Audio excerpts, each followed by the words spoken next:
This guy is the strongest hunter and a regressor who's already watched the world end more times than anyone should, and he has only one goal: find the 4 dragon hatchlings scattered across the world. In every previous timeline, these hatchlings are bullied, hunted down, and killed by humans before they ever get the chance to grow up. Their deaths send the adult dragons into a full-blown rage, and they invade Earth for revenge. Jite fights back every single time. He solo slaughters dragons by the dozens and hundreds, and it still isn't enough. No matter how many dragons he kills, more keep coming until the entire planet is wiped out. So this time, he decides to change his approach. Rather than waiting for the invasion, he's going to find the dragon hatchlings first. They look exactly like ordinary humans, and his plan is simple: take them in, protect them, and give them the happy childhood they never had. This way he'll stop the apocalypse before it ever begins. His first destination is Italy to meet the first hatchling. Jitai encounters his first target, and thanks to his system's special ability, he's basically Duolingo in human form, capable of using every single language in the world. The green-haired petite girl questions his identity and intentions with her, to which he responds saying he's got some business between them. She realizes that this man knows about her. He confirms this fact, and then asks if she knows about him all the same. Without even hesitating, the ominous girl confirms his name as Yu Jite, showcasing that she knows everything. Now, our boy wasn't expecting to get doxxed like that, so he shifts his tone into a serious one and asks where she heard about him. The girl points him to his ID badge. Because of his formal attire as a policeman, it's written out in the open. She quits her joking tone, hilariously revealing that she has absolutely no idea who he is or what his deal is. Be that as it may, there is one thing she knows with absolute confidence, and it's that the absolute unit of a man standing before her eyes is supremely powerful. Considering the scenic view, a man of such power doesn't belong here in this place. Both of her judgments are accurate, so he simply averts his gaze. That leads the girl to wonder about his real intention, if he's some kind of assassin sent here to kill her ass. Jite denies any such possibility, so then she assumes that it must be related to some kind of super-secret kidnapping mission. Our boy basically agrees that this is what it's going to be. She weirds him the hell out by asking if he's the type of freaky Reddit furry who gets a boner for dragons. Jite is done with her goofing personality, and assures the hatchling that his purpose is to protect her this time. This means that if she doesn't follow his advice, he's going to have to use forceful means just to bend her to his will. An interesting revelation about the Green Dragon clan comes with their special eyesight. They can immediately grasp the scope of a situation, making them far more perceptive than other clans. Long story short, she's basically scanning his intentions even now, since she's a member of the Green Dragon clan. But when it comes to our tall, brooding, and fed-up protagonist, he basically threatens her to make the correct decision. Entertaining the idea of going along with his ridiculous plan, the Green Dragon is hoping that he'll at least treat her sweetly wherever he keeps her. Jite confirms that he'll make sure of that, and in the end, even the dragon admits that she has virtually no choice here at all. He's going to kidnap her one way or another, but the least he can do is treat her like a guest. That's all she cares about. She even puts up a pinky promise finger to show sincerity from each side. Interestingly, Jite takes note of her shaking hand, and I'm guessing he goes along with the gesture just to make her feel safe. In the next scene, the green hatchling wakes up with messy hair, a little flustered to wonder if her tall prince is awake. Weirdly enough, I think she looks a lot like Tatsumaki but with longer hair. She ends up finding him in the living room, where Jitai seems to be communicating with his ability. He instructs his shadow to go to a certain place for a mission. This is one of his abilities called the Shadow of the Grand Duke, allowing him to summon an identical clone inhabiting 50% of his powers. The clone manifests in his image, acting subservient to its master in order to obey his command. He moves along and crosses by the Green Dragon, who politely says hello,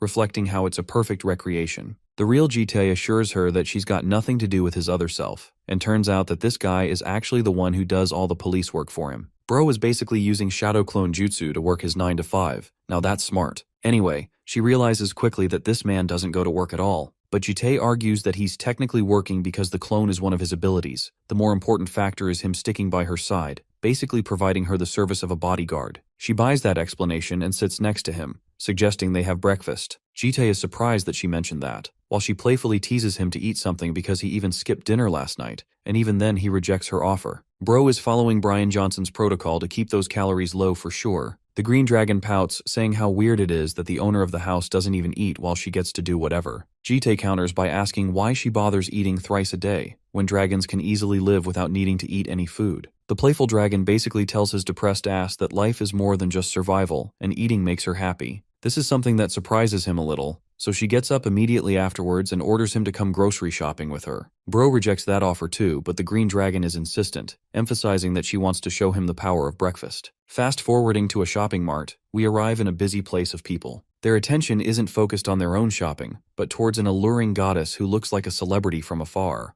Jitae walks with the pretty dragon, realizing that couples are literally fighting each other just because they're walking by. With their shopping finished, Jitae complains that they've brought way too much food. The reason she did this is simple. It's because this man doesn't keep any food in his kitchen. Bro doesn't even have cooking utensils, and she wants to take care of that station from now on. That's why she's dying to serve him some real breakfast for once. A grumpy Jitae demands her to leave everything at home so they can eat outside, and this is something that bugs her. Turns out that they have to go somewhere immediately, a place where she needs to come along. He also thinks it's past breakfast time, and it makes her feel sad because she hadn't shopped in a while. She follows his lead, asking where they need to go, to which Jitae explains that there is some more stuff she needs before she starts living with him properly. He asked her to catch up since they've got a lot to do. In the next scene, a creepy egghead PDF file is gooning over the pretty girl. Jitae reminds this dumbass to focus on his work unless he wants to lose his remaining eyeball as well. Next, they head over to the receptionist to receive their documents. They also grab a bunch of accessories and meddle with the system shortly afterwards. The long day comes to an end with the registration process of her ID card. Yubom is now a member of this city, though she finds it strange to have one at all. Jitae catches on and asks if she's never had one before, to which Bomb explains she didn't even have a bank account in her name. In his head, Bro is questioning how this dragon survived all this time. By the way, she's curious why he chose to give her Bomb as a name. It's actually because Jitae copied it from one of the 4 seasons, one for each different dragon. She likes the name Yubom, expressing how spring is the one season where life flourishes on Earth, so it's a gorgeous name. Despite all that, she finds him terrifying even now. Thanks to her eyes, every fiber of her being is telling her not to fuck with this man because she's gonna find out real bad. At the same time, Bomb believes that he's a good person, though he thinks her assumption is off after only meeting him for one day. The green dragon argues that her intuition is far sharper than the rest of the world. That's why, with radiant confidence, she sweetly asks if it's fine for her to keep watching him a little longer. This marks a tremendous step in Jitae's personal journey of his previous hopeless regressions. He'd never been able to make her smile before. Right now, his eyes felt heavy as he looked up at the sky, pleasantly admitting that things started off great. But somewhere on a wasteland stranded in the African continent, there's a crimson-haired dragon tormenting her opponent. The baldhead has a negative IQ because even in this situation he tries to rage bait her, only to get his face smashed in while she takes great joy in his suffering. She's even disappointed that he died too early, but no matter, because out of 199 battles, this musketeer has won every single one of them, making her wonder who her next opponent is going to be. We get a little backstory on what's going on in Africa. A terrorist organization, Barkada, is being utilized by demonic humans, annihilating 1,400 civilians in the process. One report suggests the findings of an African vigilante, a teenage girl that the media dubs as Night Hunter. She's single-handedly facing Barkada. Jitae reads this and realizes that he has to step in and make a move. Bomb calls from the other kitchen, stating that dinner's ready. Now he probably was expecting some kind of Michelin star top-tier meal, but what he finds is a fuming mess that looks genuinely unappetizing. Bro is so depressed just looking at it, while the pure girl curiously asks of his impressions. She found a dish involving the use of sardines during her visit to the UK. That's why she decided to pair it with rice, knowing Koreans love it. Bro takes a spoonful, and his soul is literally watching this dead fish begging to be put out of its misery. It's not even food at this point, it's a goddamn poison. Jitae switches topics and reveals his intentions of grabbing the red dragon. Bomb pouts in sadness,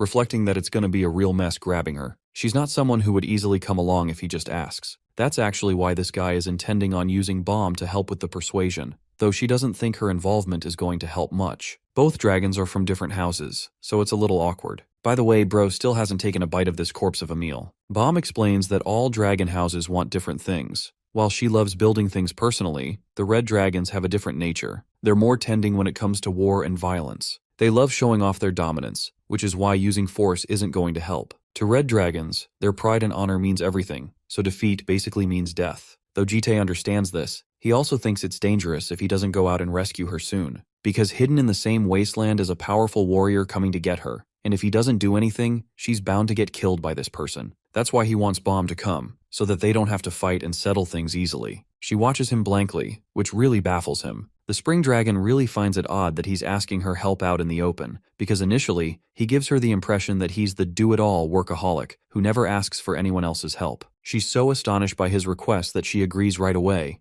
emphasizing that she also wants Red to survive. However, this playful dragon has one single condition. She has to finish the food sitting in front of him. She caught his ass putting his spoon down during their conversation. Okay guys, I think our protagonist is gonna get killed, so maybe this story is done for. Bro basically internalizes that he's fucked and takes the bite that will make his toilet cry. In the next scene, we find ourselves at the wasteland where Red is wreaking havoc. She's destroyed nearly a dozen soldiers, calling each of them weak as she smacks them around with ease. She really wanted her 200th battle to be something more than just boring, so much so that Red is beginning to contemplate moving to another continent, because Africa doesn't have anyone to fight her. She remembers that Green is doing well in Europe, and wonders if she should catch up with her. Two soldiers are spying on her. Despite being the elite members of their team, they watch their comrades get obliterated by a single girl. At this point, she's less of a girl and more of a war machine. Knowing that they're falling short in strength, the men desperately cling to the hope of their leader. Not that it matters, because Red catches them whispering and jumps them. One of them tries to shoot her, but it's far too late as she's inches away from cutting him down. Suddenly, bright yellow flashes of light distract her. A pulsing yellow mana ray then smacks her all the way back.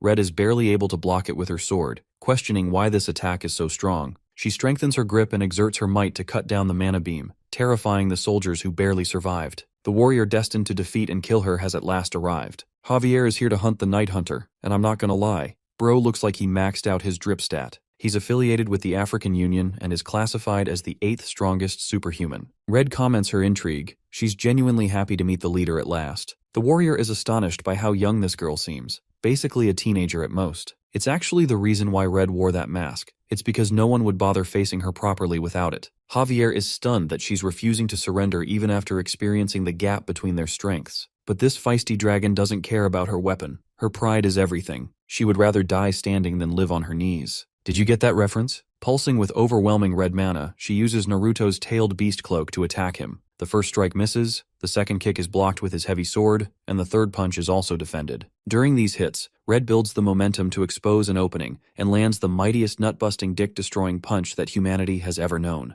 But to her shock, this man's ding-dong is more powerful than Goku because he doesn't even flinch. The definition of having balls of titanium. Now, Javier has noticed that the little girl probably never had the misfortune of fighting someone more powerful than her. That's why she had easy fights, which is why she will die foolishly because of her pride. Javier whips his blade to put an end to her talent, and with a single slash, he nearly takes her head clean off. Meet the most aura-inducing sword of all time, the Sword of Ra. God damn, now that's fucking metal. Wielding its special ability, he readies to finish her off. Even the red dragon knows she's incapable of dodging this attack, which is why she has to defend it head-on. The slash severs the horizon, dealing a heavy blow to his opponent. Red crashes into the wall, somehow surviving the impact. Javier observed how she managed to energize her arms in that exact moment to survive the lethal blow. This means he needs to up his output to properly defeat her. When the dust settles, Red is nowhere to be found. He thinks she ran away, when in reality, Green has come to save her. Even then, she couldn't help herself from blabbing in shock, questioning what she's doing here. Bomb assures her that she's here to help Red, and using her healing powers, she cures her injuries. Red didn't know she would pop up out of nowhere like that, while Bomb explains that she was told by someone about her situation. Pissed off after being healed, she rants at the Green Dragon for meddling with her fights again. Maintaining her pride as the Red Dragon, she refuses to give up until she dies in combat. However, Bomb catches her attention by stating how her death could change everything. The consequences of her death will fall upon others, and deep down, Bomb knows that not even Red wants their amusement to end. She personally wants to stay on Earth and enjoy, and she hopes that Red sees that vision and cooperates with her. It genuinely astonishes the Red Dragon, but she thinks it's hopeless to run away against a monstrous opponent like Javier. To that, the Green Dragon assures her that she's got her man to take care of that. The way she worded it is strange, but ultimately the Grim Reaper himself has appeared on the battlefield. Javier looks around to question his identity. Jite responds coldly, stating that he's his escort to hell. The scene cuts off to and meets us with the Yellow Dragon, who can sense Green's lingering presence on him. Excitedly, the little sunshine questions who he is, immediately recognizing that he's not a bad person. Back to the battle of the two aura farmers. Javier thinks it's weird for this guy to come help the little girl escape. Instead of fighting head-on, Jitai offers the warrior a chance to just stop the fight. This is an insulting remark to him, who walks up to our guy, pissed that this dude came out of nowhere barking orders at him. He thinks that Red has crossed a line, but Jitai argues that she's never killed anyone at all. The warrior takes great offense, but Jitai personally assures him that he's going to take the girl away, urging them to settle this affair peacefully. Refusing his offer, Javier grabs his sword, gathering the might of Ra in his blade. As he's about to slash the man before him, Javier emphasizes that this is the territory of their organization. As one of the investigators, he's going to arrest both of them. Saying as much, he unleashes the full swing of the same sword slash he inflicted upon Red. The destructive output literally obliterates everything in its way, scarring the earth with a trail. What's interesting is that Javier for sure knows his attack wouldn't have killed this guy, especially if he's affiliated with the red girl. Speaking of which, Jitai basically pulls a "he's right behind me, isn't he?" card on his ass. Javier knows he's cooked, while my man reminds the superhuman that he's only ranked 8th among all of them, basically trash-talking him down. Javier hastens to draw his sword again, questioning how this dude managed to speed blitz him. But what of his golden sword if his limbs aren't there to wield it? His arm goes flying with a single cut, while the wielder of the dark comes up to remind him only once that he's making a huge mistake by taking this fight. Then he gives him an alibi to go and report to his organization. Javier will report that the girl overwhelmed him more than he could handle, and then he couldn't respond to the creature's attacks, resulting in both his arms being severed in the process. Even his eyes, which is why he lost track of the escaping targets. By the way, the creepiest and scariest part about this is that Jite has only cut one arm so far. To make his story fit, this man literally puts his energy blade next to Javier's eyes as he pleads for mercy. And his world goes dark, and he can never experience wielding his weapon again. The only reason Jite went so far is because he knows there are healing superhumans within the organization, capable of regenerating limbs and even eyes. But the one thing they can't heal is the sheer amount of terror this man has inflicted within Javier. That trauma will stay with this guy for his life. Jite used fear as his instrument to perfectly suit his goals. Next, he stares down the red-haired dragon, who looks like she's seen a ghost before her eyes. The same fear has now been inflicted in her, achieving his second goal. Red thinks this guy is a fucking monster in the face of a human,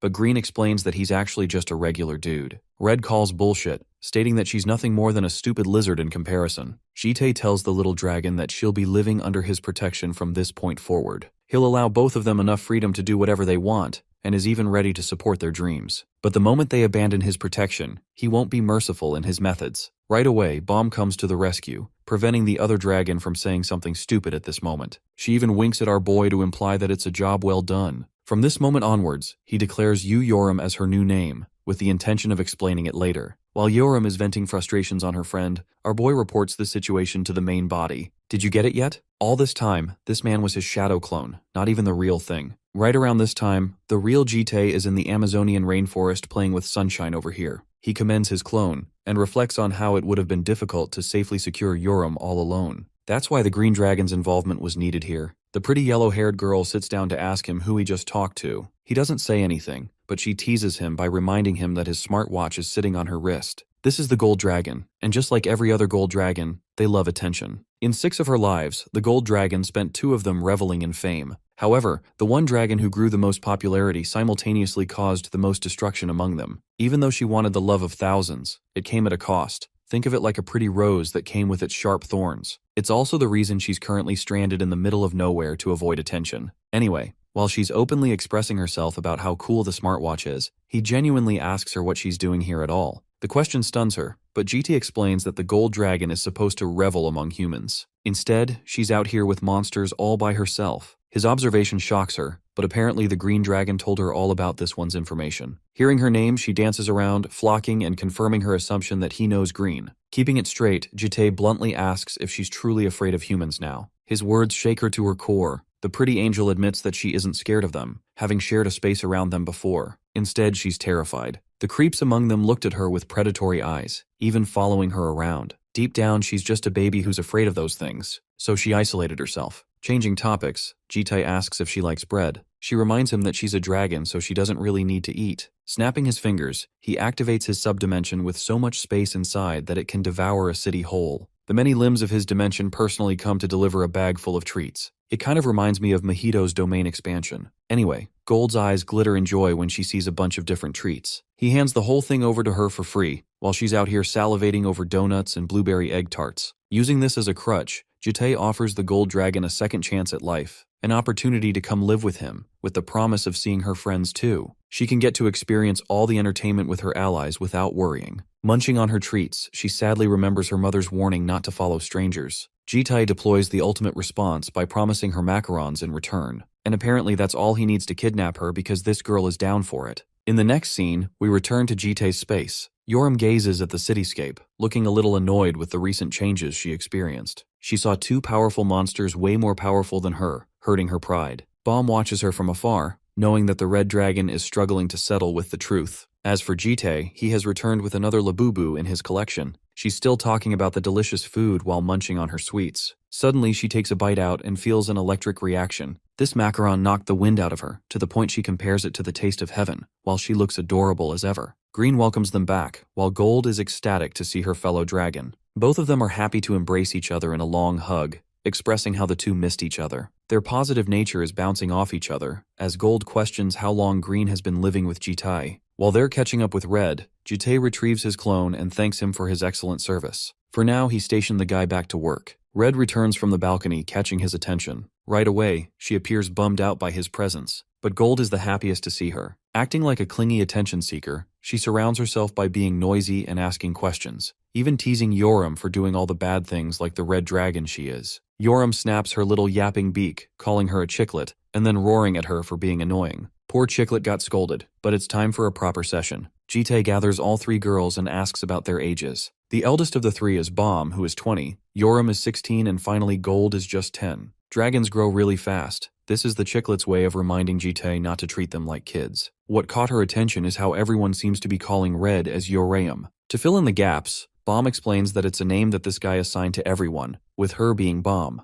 Even though the dragons haven't had their ritualistic ceremonies yet, they already possess names because of Jitai. Following the trend of seasons, Gold realizes that she's Gyul, sharply catching on to Jitai's words. Finally, the necklace around her neck will be Gyul, signifying winter. This egg is from a blue dragon, a polymorph that is meant to be born soon, which is why they need to be careful. The dragons are seriously impressed with this human's knowledge of their species, but he doesn't feed them any crumbs and doesn't explain his backstory. Instead, he emphasizes the only thing they need to care about. He gives them total freedom to enjoy their entertainment here, but they're not allowed to leave or make rash decisions. Basically, he's going to be policing them while they're having fun, so they'll be under constant supervision. Ticked off, Yoram hilariously calls this dude a communist, something that neither of her friends seem to agree with. Bomb steps up as the eldest, agreeing to the term, as long as they can have some fun around each other. She even offers her friends a chance to go outside, because they're going to need some real documentation for them and supplies. The little chicklet is beaming with happiness while Yoram teases that they don't even have money. To that, Jitai throws his wallet to Bomb, allowing her to spend and have fun. Being responsible, Bomb asks how much they can spend from his reserves. The cool guy turns around and offers them to spend as much as they like. Anyway, the three troublesome dragons go on a shopping spree.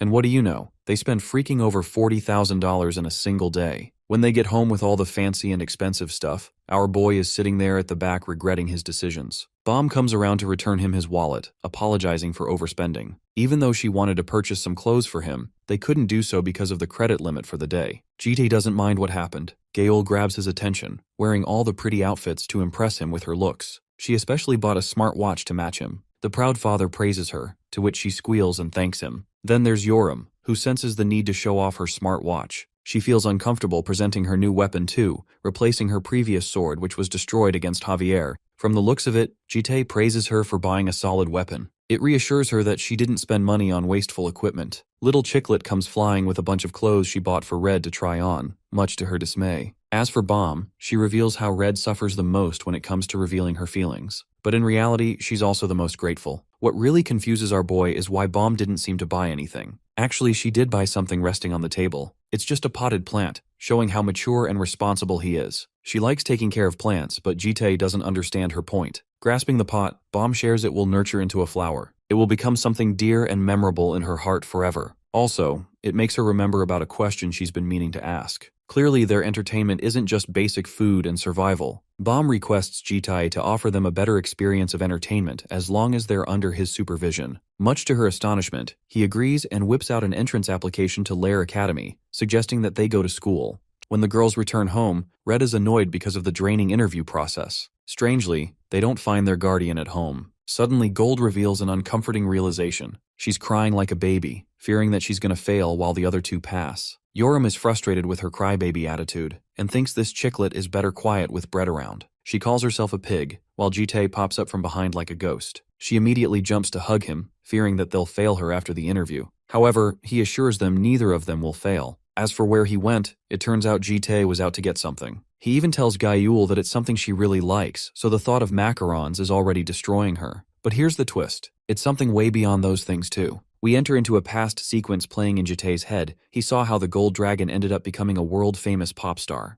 During one of her interviews, she praised the talk show for bringing her yummy food and cooking her favorite dishes. The host asked what she liked eating the most. After giving it some thought, she whips an answer. That answer is revealed to us in the form of fried chicken. All three girls are salivating, but the chicklet is practically dying among them. Yoram is suspicious that she's never had it before. Anyway, our boy distances himself after hearing a buzz on his watch. Bom is a little sad that he's not going to eat alongside them, to which Jitae explains that he's fine on his own. She uses her charm and insists that he eats alongside them, but this guy left anyway by then. We discover Jitae receiving a call from Lair Academy. They have come to contact him regarding an issue that occurred during the interview process. Surprisingly, not even Bom told him about this. What stuns the admission committee is that Bom landed a perfect score in the interview process. She was so excellent in her approach that the rest of the interviewers were stunned. It's also the reason they wanted to offer a chance to be the candidate leading the entrance ceremony, an offer reserved for only her. In fact, the interviewers directly offered her this opportunity, with one small problem. The green-haired girl refused them dead on. Hence the call, they wanted to contact Jitae to try and convince her to take this marvelous opportunity. However, acting as her guardian, this man refuses to bend her to his will. He's just fine abiding by her wishes, and on that note, hangs up the call. Yoram enters the balcony to find him, knowing that the call was about Green.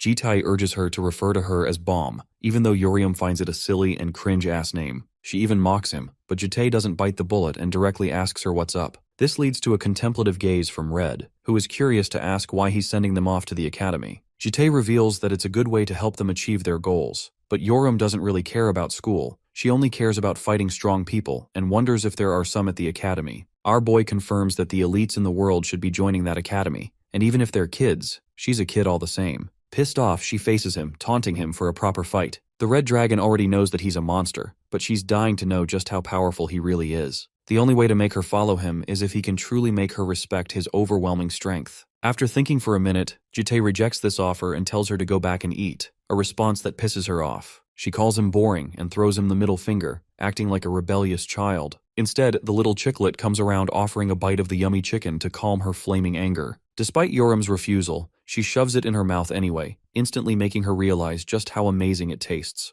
Let's zoom out and focus on Lair Academy. It's an educational institution located in the Island of Abundance. In other words, Heitling. The academy allows superhumans to be nurtured and brought up, a special place for those born with powers. However, the cadets who participate in the academy all belong to top families of CEOs, royal houses, and even genius talents. This is one main reason the academy often receives criticism for having a system of hierarchy of only the elite. Anyway, Gaul and Bom spend their first day at the academy, finding it to be a really cool experience. Gaul has her fan theory for thinking that their guardian is some kind of trust fund baby too, which is why he allowed them to spend that money. But Bom is mature enough to know it's not the case. The good thing is all three of them got in. The chicklet is just happy to be there spending time with the others. What bothers her is why Yoram and Jitae are absent. Bom remembers that the Red Dragon is headed to the Blue Dragon School for her exams, and he went to accompany her on the way. Adults are required to supervise their children into the academy. This is to make sure that bratty and undisciplined superhumans don't start rampaging around.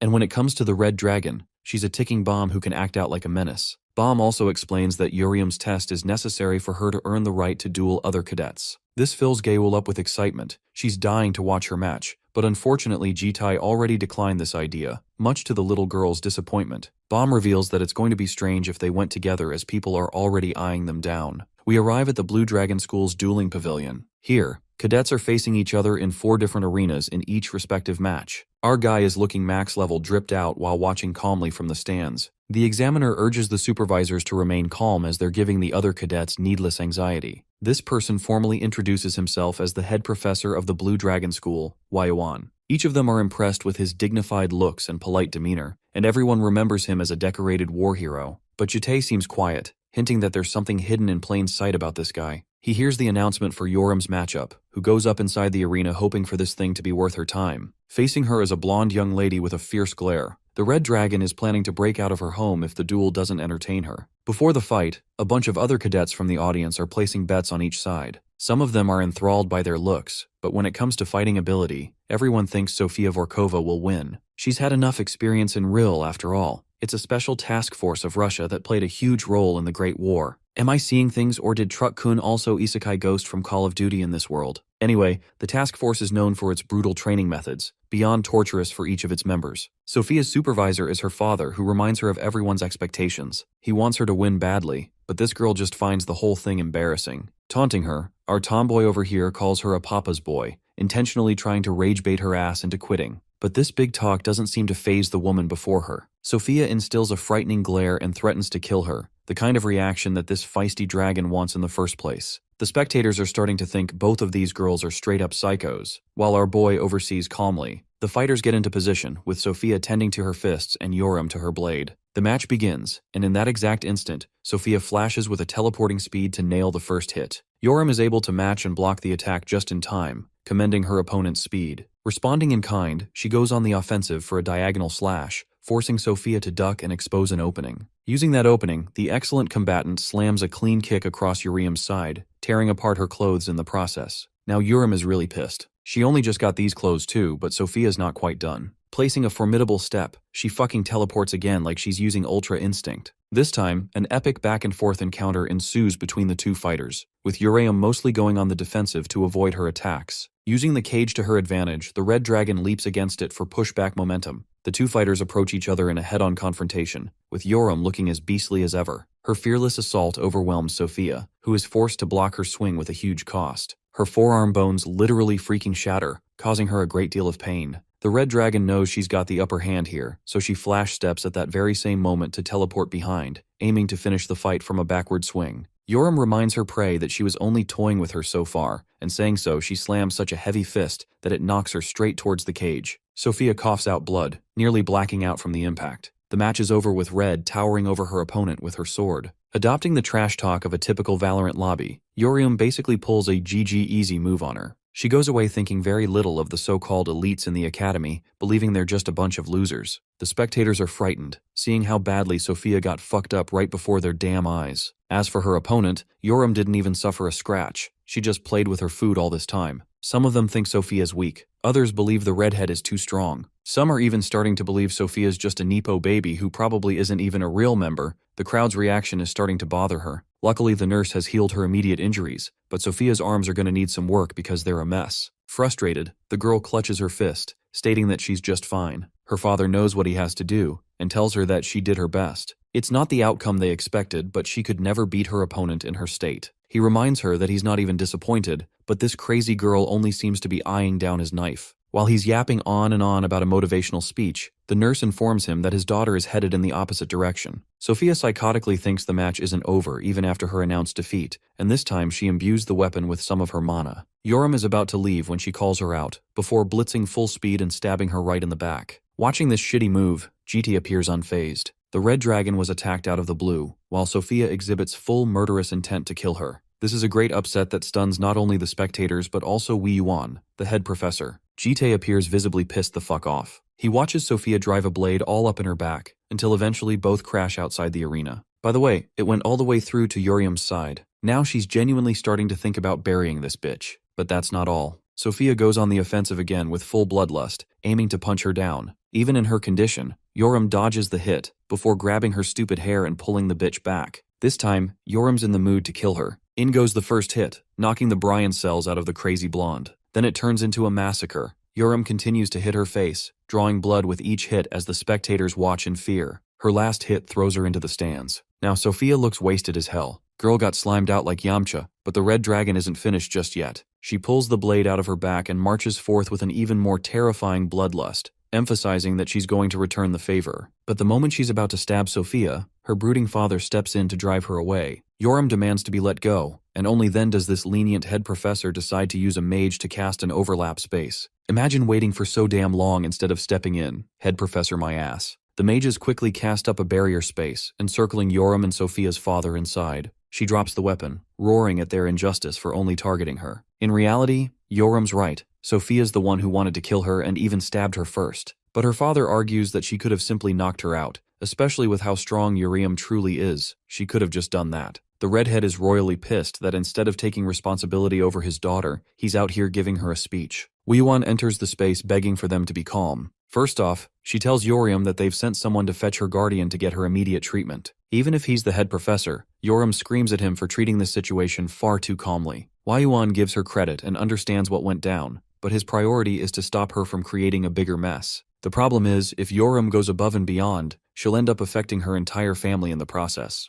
This sharp-witted professor threateningly hints that the entire Yu family could lose its position at the academy, instantly diffusing Yoriam's anger, because the only thing she cares about in the world is her family, and it would genuinely make her upset. Wei Yuan is in the middle of his condescending speech when Jitai arrives inside as her guardian. He calls out Wei Yuan's bullshit for trying to corner an injured child, and recommends that the adults talk outside. I don't know about you guys, but every time this man does something, he always earns my respect. Both of them are speechless, with Yoram showing a hint of frustration and disappointment. In the next scene, we arrive in Wei Yuan's office. There's Jitae, and seated in front of Sophia's father as the head professor personally serves them tea. Now, the head professor's initial impression of this guy is pretty suspicious. First of all, the only people who can casually step inside the overlap space are super strong, high-level rankers. But this guy's also a mystery. There's no mention of him in any records, so Wei Yuan is interested in investigating his identity at a later point. The discussion starts with both parties appearing visibly at odds with each other. Wei Yuan apologizes for what happened. Sophia looks like a blood pulp. Our favorite tomboy sure gave her a new do-over. Yoram has been discharged after recovering, so Wei Yuan believes there's no need to make a bigger deal out of this. They will inevitably run into each other again at the Blue Dragon School, so it's best that they make amends now. Sophia's father immediately offers an apology on behalf of his daughter. Mikhailov responsibly states how immature his daughter is to let her emotions get the best of her. Now, any ordinary protagonist would accept this apology, but this guy? He's the GOAT, so he straight up says "fuck you" to his apology, causing Mikhailov to stand up in shock. Jitae clarifies that Sophia's father wasn't even involved in the incident, so there's no point for him to say anything. But Mikhailov urges them to negotiate, to let this situation slide, to take things easy, even boasting his status as a member of an elite force. Jitae calmly fires back, emphasizing that they're not in the same position at all, and now he's starting to wonder if this is how these battle-hardened boneheads apologize to others. Mikhailov screams at him for implying that he should bring Sophia for an apology. Any ordinary guy would take pity, but this man says a straight-up yes, not giving a flying fuck about her injuries. Wei Yuan realizes that the situation is still getting out of control, but Jitae shares that he's here for a different reason. He's curious why Mikhailov refused to step in to stop his daughter the moment he watched her run up to Yoriam with a knife. The Russian counters that it was just too sudden, but Jitae calls it a bullshit excuse. He wonders if Sophia's father is embarrassed for his lack of responsibility, when he clearly could have intervened to stop everything. Mikhailov chucks the diplomatic route out the window and grabs Jitae's collar, threatening Jitae not to make an enemy out of Ril as a whole. This big guy has the gall to call Jitae a member of a nameless family, not knowing that a blade is sitting next to his neck. The musclehead realizes he's been outplayed, and he didn't even comprehend how this guy speed blitzed to catch his knife just now. Jitae casually points out how loose this guy's knife sheath is, which is how a literal child was able to grab it without him noticing. But more than his words, Mikhailov can't fathom how this guy managed to steal his blade. Offering one simple reminder, a warning to remember, a real threat, the Grim Reaper blitzes behind him, hoping for Mikhailov to avoid empty alleyways. Oh, and he also smashed his blade on the table in that same second, instilling the fear of death in this guy. Jitae finishes off on that note, leaving while impressing the likes of Wei Yuan in a single meeting. As he leaves, he catches the redhead frowning. He asks about her health, to which she responds she's doing fine. It's tough to kill red dragons, so her durability helped a lot. Jitae is happy to hear that, but something is bothering her after reflecting on her actions. She wants to know if she made the wrong move, feeling the guilt of the situation on her shoulders. It makes her feel bad, and even pushes her to be the bigger person instead next time. Much to her shock, Jitae emphasizes that she did exceptionally well. In fact, he even advises her to kill her next time without any witnesses. Bro is an even bigger psychopath than his own little dragon daughters. He leaves on that note, gaining her admiration. She's hoping he doesn't scold her if it actually happens later down the line. As they're walking in the hall, Jitae instructs his problem daughter to pack her stuff the moment she arrives home. She's curious where they're headed, but he explains that she's going to be living in the dorm rooms from now on. She understands that part, knowing that the little chicklet is going to be happy with this outcome. As they're leaving, the head professor calls them for a talk. He wants to speak with Jitae in private, but this man's short on time and in no mood to communicate. The head professor understands this, but urges for a matter concerning Yoram's future. Honestly, not even she wants to be around this guy anymore. Wei Yuan patiently clarifies that he has a great opportunity for her. The thing is, Wei Yuan officially wants her to be the freshman representative for the Blue Dragon School. He paints the picture of her decorated as the face of the academy, awarded a scholarship and other items, as well as doing interviews in the media. Jitae questions the suddenness of such an offer, because that's a lot of benefits for one to provide. The head professor assures that it's doable, as he's good friends with the vice principal Ma Namjoon. As his guardian, the professor urges Jitae to consider this opportunity carefully, as he won't find something like this anywhere else. Now, as for his claims for being friends with Namjoon, it only makes sense. The real ugly truth is that both this professor and that bastard Namjoon are demonic humans hiding in plain sight. Let's discuss demonic humans and their nature. These guys are the opposites of superhumans who carry blessings. Instead, they get their strength from the void, causing them to indulge in blind rage and mindless killing intent towards other humans. They also make use of other sins like lust, and it's because of demonic humans alone that the world experienced a great tragedy. Jite happens to be part of that tragedy, because on his first 2 regression cycles, he lost something precious to them. This is the reason Jitai personally harbors so much hatred against this fucker that he wouldn't mind spilling his blood. It's his sheer self-control to endure standing around him for as long as he has, because deep down, he hopes to crush Wei Yuan's resolve before killing him. Back to the primary discussion, the guardian asks his child for her opinion of the offer. The professor understands this and lets the child decide everything. Again, he promises Yoram proper benefits, assuring a new look for the school. He wants her to represent that change at the end of the year event. Wei Yuan is out here doing his best to make this girl simp and bend the knee, but the redhead straight up declines. Bro is seriously baffled because this is like rejecting an offer from Harvard. Yoram confirms that she doesn't care about the offer and insists they go home to pack her stuff. Baffled, Wei Yuan inquires why she even bothered coming for the interview process. The redhead shares that at first she was in her bed, but then she felt bored and decided to fight someone. That's it. That's the only reason she's here. Her response is such a trolling moment that even the demonic human is out here contemplating ending his existence. Suddenly, his eyes glance towards the window, and he urges Uriam to take a look down there. There are a bunch of reporters lined up outside, waiting to hear Wei Yuan's opinion on the matter. Basically, he's going to be the one to decide her fate. His words will be the official picture in front of the world, and her life will be governed by them. It's an actual threat, but this girl isn't buying into that rage bait attempt either. She just says K-bye and leaves with her papa. Watching them humiliate him like this annoys the head professor, who hopes that they don't regret their decision. As for the reporters, Yoram comes outside and is instantly swarmed by the horde. All of them are begging to hear her opinion on the fight and her feelings against her opponent. With so many cameras flashing her face, Yoram is overwhelmed, while our boy is mogging everyone with that face card at the back. One reporter reveals that Uriam's interview is going viral on social media, which makes them all wonder if she intentionally went ballistic to gain the attention of the world. They're all begging for answers, flooding her with more and more questions. Acting as her guardian, knowing that she's about to crack, Jite urges the reporters to leave an injured child alone. But Yoram is in the mood to really set the tone and give them what they want. She grabs the microphone, bringing it close to her mouth before making a troll face and roaring sex on the big screen. In the next scene, we arrive in the dorm rooms at Lair Academy. The little chicklet is flooded with happiness. They've been practically offered a mansion for a place. As the youngest and naughtiest child, Gawel races to find a room for herself. She pops one open and absolutely loves the comforting space. This room alone looks like a rich Airbnb apartment. Gayul dances around all over the place, loving the new setting and marking it as her territory. But her big sister comes up quickly and argues that she's going to steal this room instead.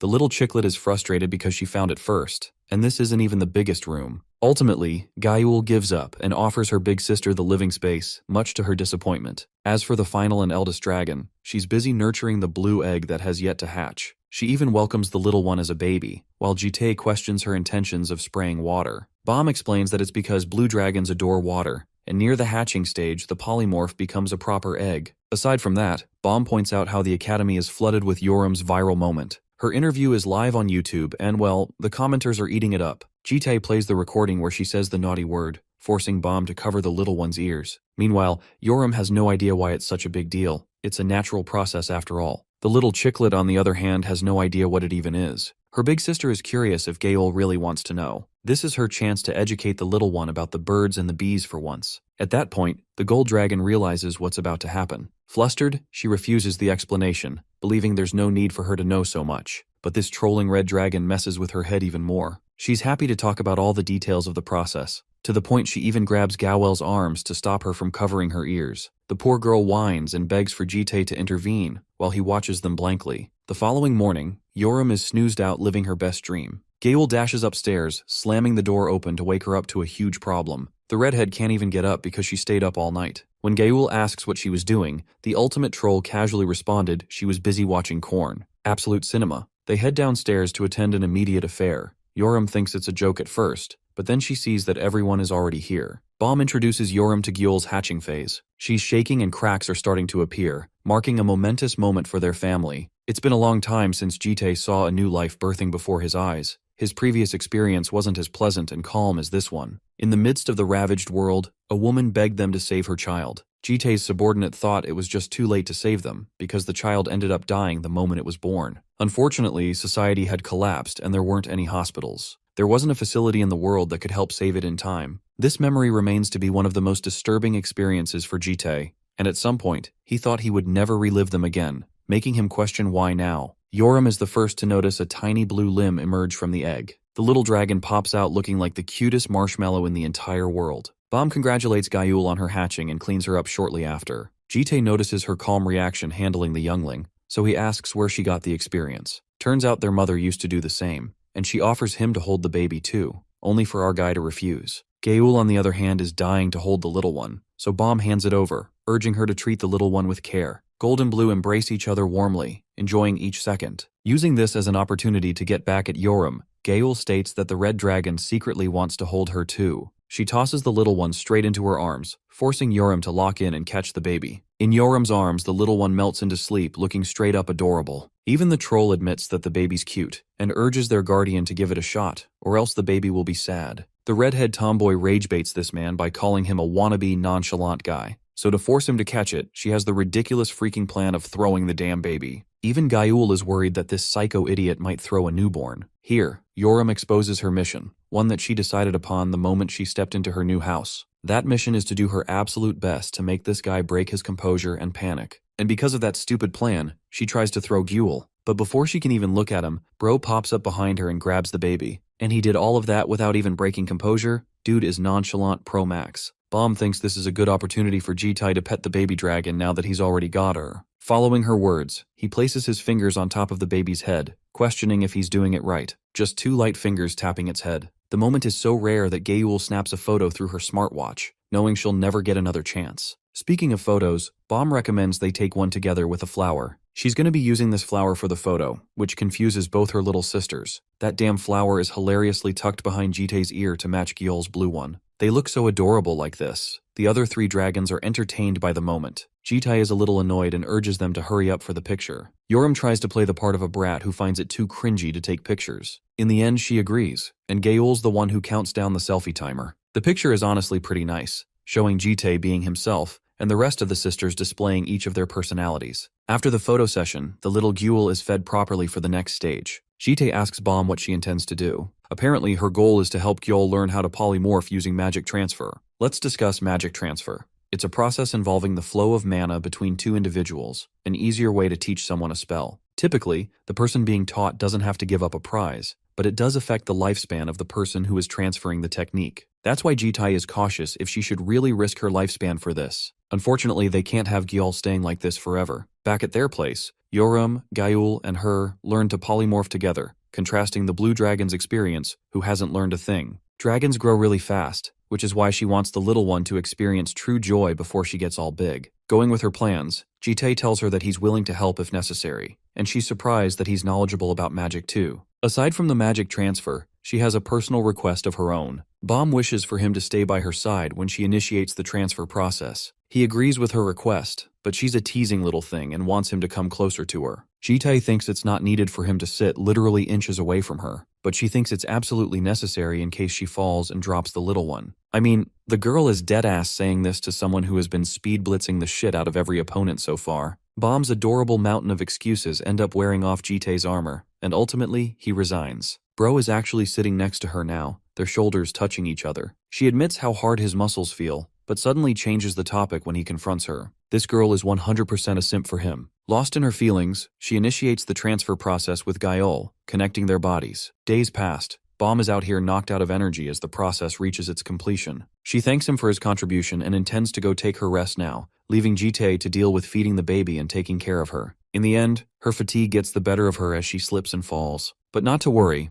Prince Charming is there to catch her in his arms. He's fine with taking her to her room, causing Bam to get even more flustered. She thinks it's a little embarrassing for her to be held like this, while Jitae responds that she's still making jokes. He reminds her that she's quite light, which is something she uses to tease him for being so sweet. After putting her to bed, Jitae leaves her room, closing it shut. Suddenly, he senses something from Gyul and realizes that the process has already begun. When he arrives back in the room, there's no baby dragon but a tiny blue-haired girl. This little girl is just as cute as her draconic self. It's her first time transforming and this guy has no idea how to deal with this thing. Jite greets her with a simple hello, marking their first conversation. In the next scene, we return to the police station where his clone is busy doing his shift. Turns out that his clone is easily hunting down superhuman criminals all by himself, bringing their department a good name. His captain is happy to treat both of them to a meal as it's a nice occasion. Worry reminds this fool that he's about to pay with the company's card, causing him to burst into laughter. Like always, our nonchalant king declines the offer, believing he's got some plans of his own. His friends don't have any clue why he leaves so early, always going back home after work. They're starting to wonder if he's got a secret girlfriend, but he denies any such possibility. Saying so, he leaves with his friends calling out to him. Next, we witness an interaction between a black-haired girl and Jite. The clone perfectly mimics the girl's appearance, but it's important to discuss how Jite obtained the shadow in the first place. In the past, this skill belonged to the Grand Duke of the Demon World, who used it to increase his influence throughout the kingdom. But right after slaughtering the Grand Duke, Jite became the new wielder of the skill. Now his clone can perfectly mimic anyone based on a glance. Since he's come to meet his master in a public place, he needed a different appearance. Anyway, even the clone is shocked to see a damn baby strapped to his master's chest. Bro actually got her a haircut just now. The people around them are calling the two of them a couple for having such a cute baby. The clone even offers to hold the little one on his master's insistence, but the little baby Gyal seems to be disgusted at the suggestion, confusing the clone. Jite is fine with holding her, and even shows how this tiny murder machine can walk by herself. The clone is really curious why he decided to bring this child out in the open, especially when the three dragons are at home.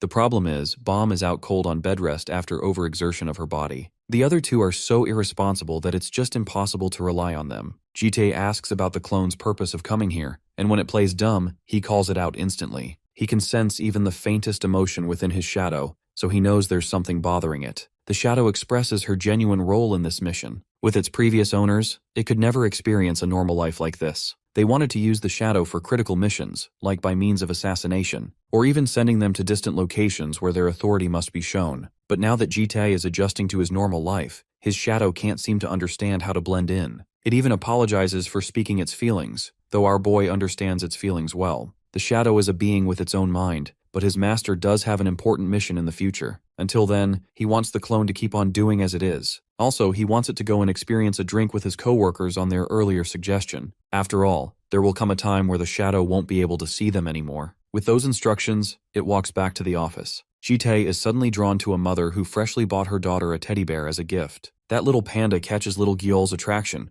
It's clear that she wants it too, and Papa over here can see that. He asks if she wants one of her own, and pulls a teddy bear from his city-wide inventory realm. Unfortunately, it looks different from the panda, but he hands it over to her still. Gyal falls in love at first sight, adoring her gift. He even asks if she likes it, to which she puts the teddy down and starts walking up to the adult. Jite picks her up, wondering if this is her way of asking for more. In reality, she grabs her face and actually puts her head against his own. It might be the cutest moment of this story so far. Our boy is dumbstruck by her intentions and wonders what's the play here. It's an action resembling Bomb's magic transference technique. Jite quickly catches on that dragons might use this technique to display affection. All his traumatic memories of his 6 tragic lifetimes come surfacing back in his mind. He faced demons and a horde of dragons, losing countless things in the process. He even spun the axis of regression one more time to gamble it all again. It seems that Gyal must have tapped into his brain for a moment, and to her shock, Jite is seen sincerely smiling for the first time. Holding hands, they walk around the park. Jite looks up at the sky, mumbling that someone's already on her way. Little chicklet Gyal finds them in the park and greets the cute Gyal in her human form. When both of them tap heads for that Apple airdrop connection,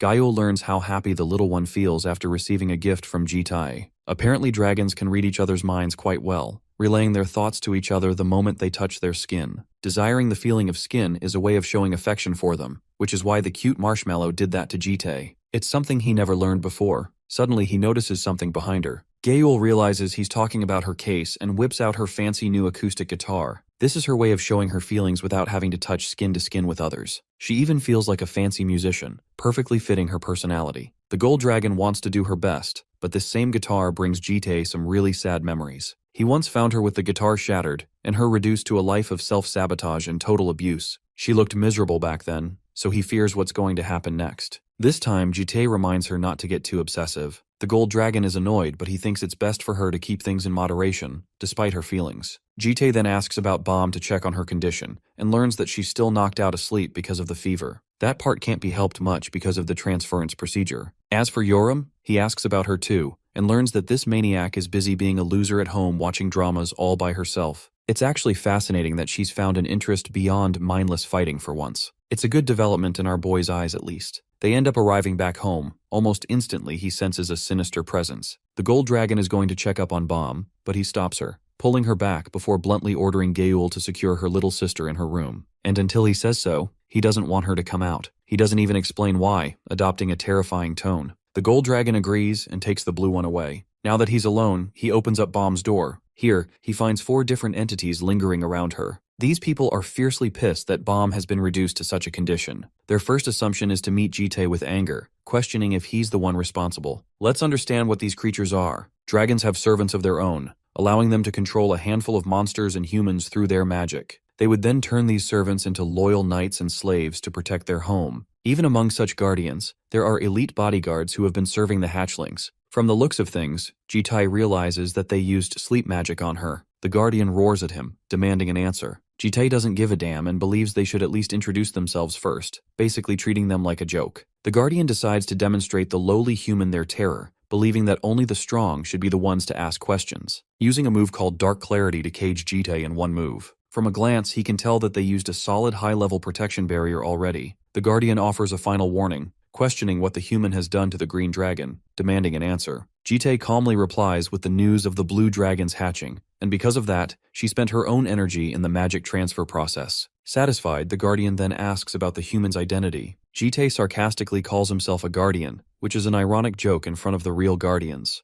They wonder if he's even capable of protecting them, to which Jite confirms. His only question is why and how they got here so quickly. To his knowledge, these guys should be entrapped in a dimension. Sensing that he's far too dangerous for a human, they pick up their weapons to face him in battle, introducing themselves as the Guardians and the keepers of the history of a causality. They know that he's taking care of the children instead, but from their perspective, Jite must be purged because he's bound to create trouble in the future. Our boy offers them an opportunity to talk it out, but they're already jumping his ass from every direction. The Guardian strikes at our boy, but he swiftly manages to dodge. The Guardian cannot believe that a mere human was able to block his Sword of Stallion that easily. Then Jite attacks him, and the Guardian gets taken down with just one strike, which is shameful for him. The other Guardian assures that he will end this human, but the one who took the blow tries to warn him that the human is far stronger than they anticipated, and no matter what they try, they will end up losing against him. After a while, our boy defeats all the Guardians. The main Guardian realizes that he had felt something off about this human, someone who was watching over them while staying with the young dragons, and he should have known it when he started having doubts. Soon enough, he realizes that this man is a transcendent being who cannot be messed with. Our boy stands over the Guardian, reminding him that they should have just talked. Then he asks how they all survived if there was a problem with the dimension. The Guardian reveals that it was because of a twist in the dimension, and their lord opened the dimension that connected the nest to this world. Unbeknownst to them, the dimension twisted, and they were flung out of the dimensional boundary. He further explains that he doesn't know much about it, but their lord once mentioned something called the Horizon of Providence. What he does know is that the twist in the dimension occurs because of the power derived from the Horizon of Providence, and other dimensions started twisting around it. This sounds strange to our guy because in the previous regressions there were no such explanations, and he had never heard these concepts before. But now that he thinks about it, this run is noticeably different from the previous ones. This is also the first time the Green Dragon Guardians have shown up looking for him. He then asks what the Horizon of Providence has to do with them managing to get here, wondering if that concept helped them. They answer that the will beyond that concept guided them in a certain direction, and when he followed that path with the other Guardians, he found the place where the hatchlings were. Our boy then makes the Guardian look into his eyes and uses his skill, Scales of Balance Eye, which tells him whether the Guardian is truthful or lying. It turns out he has been telling the truth. He is relieved, since he has dealt with everything that could pose a threat to the world, and he has also inspected the dimensions multiple times, which makes him worried about why something unknown is appearing again. The Guardian speaks again about the will beyond the horizon, which sounded very dissatisfied, likely because he has a core created from the Green Dragon's power. Suddenly, our boy pulls open his shirt and sees the Grand Clock, which identifies the twisted flow of time, and is known as an authority. He takes it in his hands, thinking that it has always remained still, except when he regressed. Yet now it has started to interfere. But he cannot do much about it except wait. The Guardian wonders what he should do now, to which our boy says that since he's already watching over all the dragons, he doesn't really have a job for him. So instead, he lets them go, as long as they don't cause trouble. As they begin to leave, one of the guardians says he cannot leave, and he gets slapped by our boy. No matter how much our boy tries to make him leave, his answer doesn't change. His companions tell our boy that he is a foolish guy who cannot accept freedom even when it is handed to him. Our boy looks at him and realizes that this person is fit to be a guardian. He raises his sword and kills all the other guardians except the one who refused to leave. The guardian wonders if our hero was testing them, to which our boy replies that he simply found him unusual. Why would he want to protect the green dragons that much? The guardian responds that he has not lost his loyalty to the green dragons. When our boy tries to explain that he will take care of the green dragons, the guardian refuses to listen. So,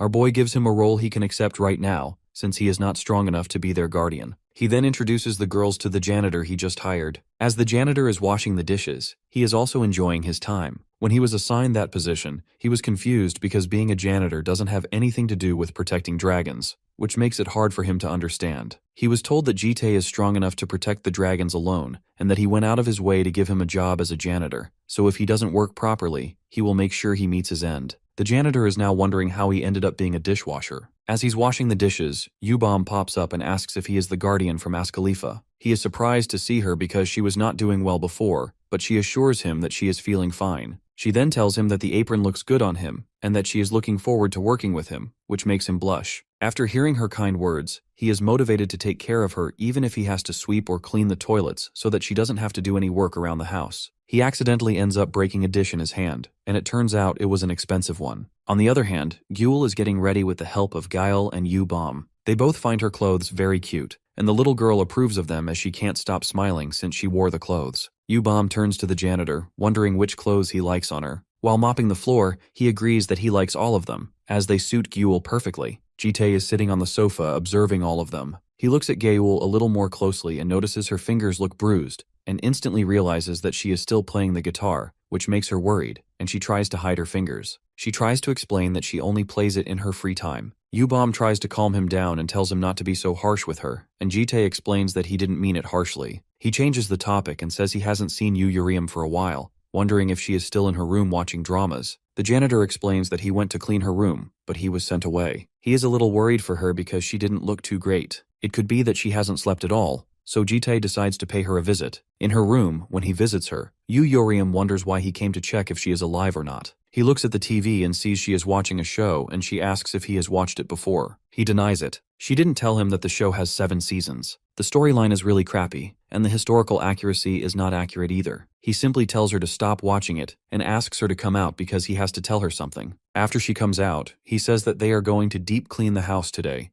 making the 3 ladies wonder why he made this decision so suddenly. He explains that even if they're not humans, they still have to live like humans while they are on Earth, pointing especially at Uriam and Gael as they are the messiest. Hearing that, Gael yells at him, wondering why he entered her room without permission, as her mother told her that dragons cannot enter another dragon's lair without permission. He mocks her by saying that her mother should have also taught her how to clean her room, and she becomes annoyed. He then tells them not to worry about the living room and kitchen, and that they should only clean their own rooms for now. Yoram gets mad because they have a janitor for a reason, so why should they clean up? While saying this, she picks out a booger. Gael is grossed out by her, and Yoram sticks her booger on her and walks out, saying Gael should clean her room if she hates dirty stuff like that. Before she walks out, she tells the janitor to clean her room and that she's going to the gym, and when she comes back, she will be inspecting it. Yubom gets up to get groceries for dinner since she already cleaned her room yesterday. Jite is worried thinking about the dinner that Yubom will make. She asks him if there is a specific dish he wants, but he simply tells her to have a safe trip to the grocery store. Meanwhile, the janitor walks into Yoram's room,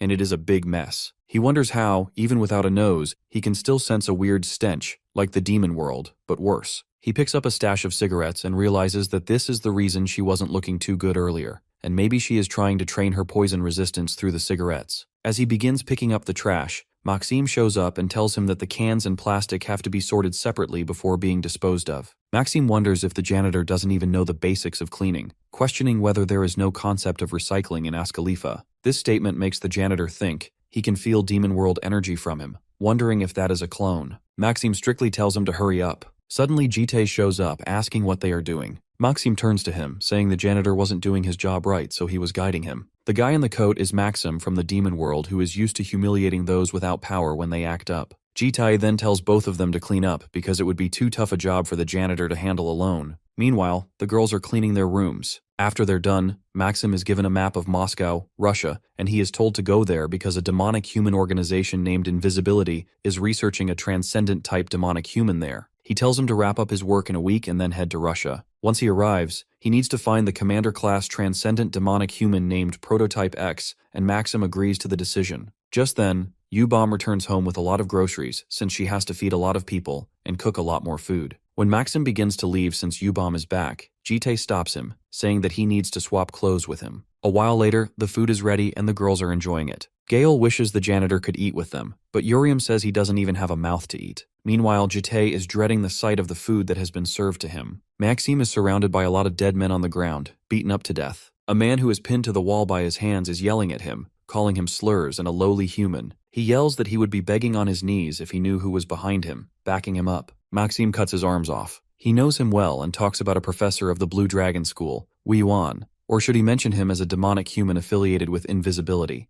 He asks him if he is plotting something and, if so, what his plan is. He also tells him that his lies won't work on him, so he needs to speak the truth right away, as he uses his skill called Scales of Balance Eye. The man begins to speak, saying that he doesn't know much detail, but in 3 months, if he succeeds, he can also be chosen. Maxim doesn't understand and wonders if he is talking about seats. The seats are what they call the 4 chosen demonic humans of the organization, Invisibility. Usually, demonic humans work in decentralized structures, but those who rise to the seats can have their own legions. They end up gaining power equal to those of the disaster level, which is the highest rank among demonic humans. Maxim finds it strange, since Wei Yuan never wanted to be in the seats in any of the previous runs, and he shouldn't have any strength to plan anything during this time. He then spots a grand clock, which reads the malice sent from beyond the horizon of providence, and searches for a being who has deviated from the world timeline, and its target is the demonic human Wei Yuan. Because someone from outside the world timeline, who harbors discontent toward regression, has interfered,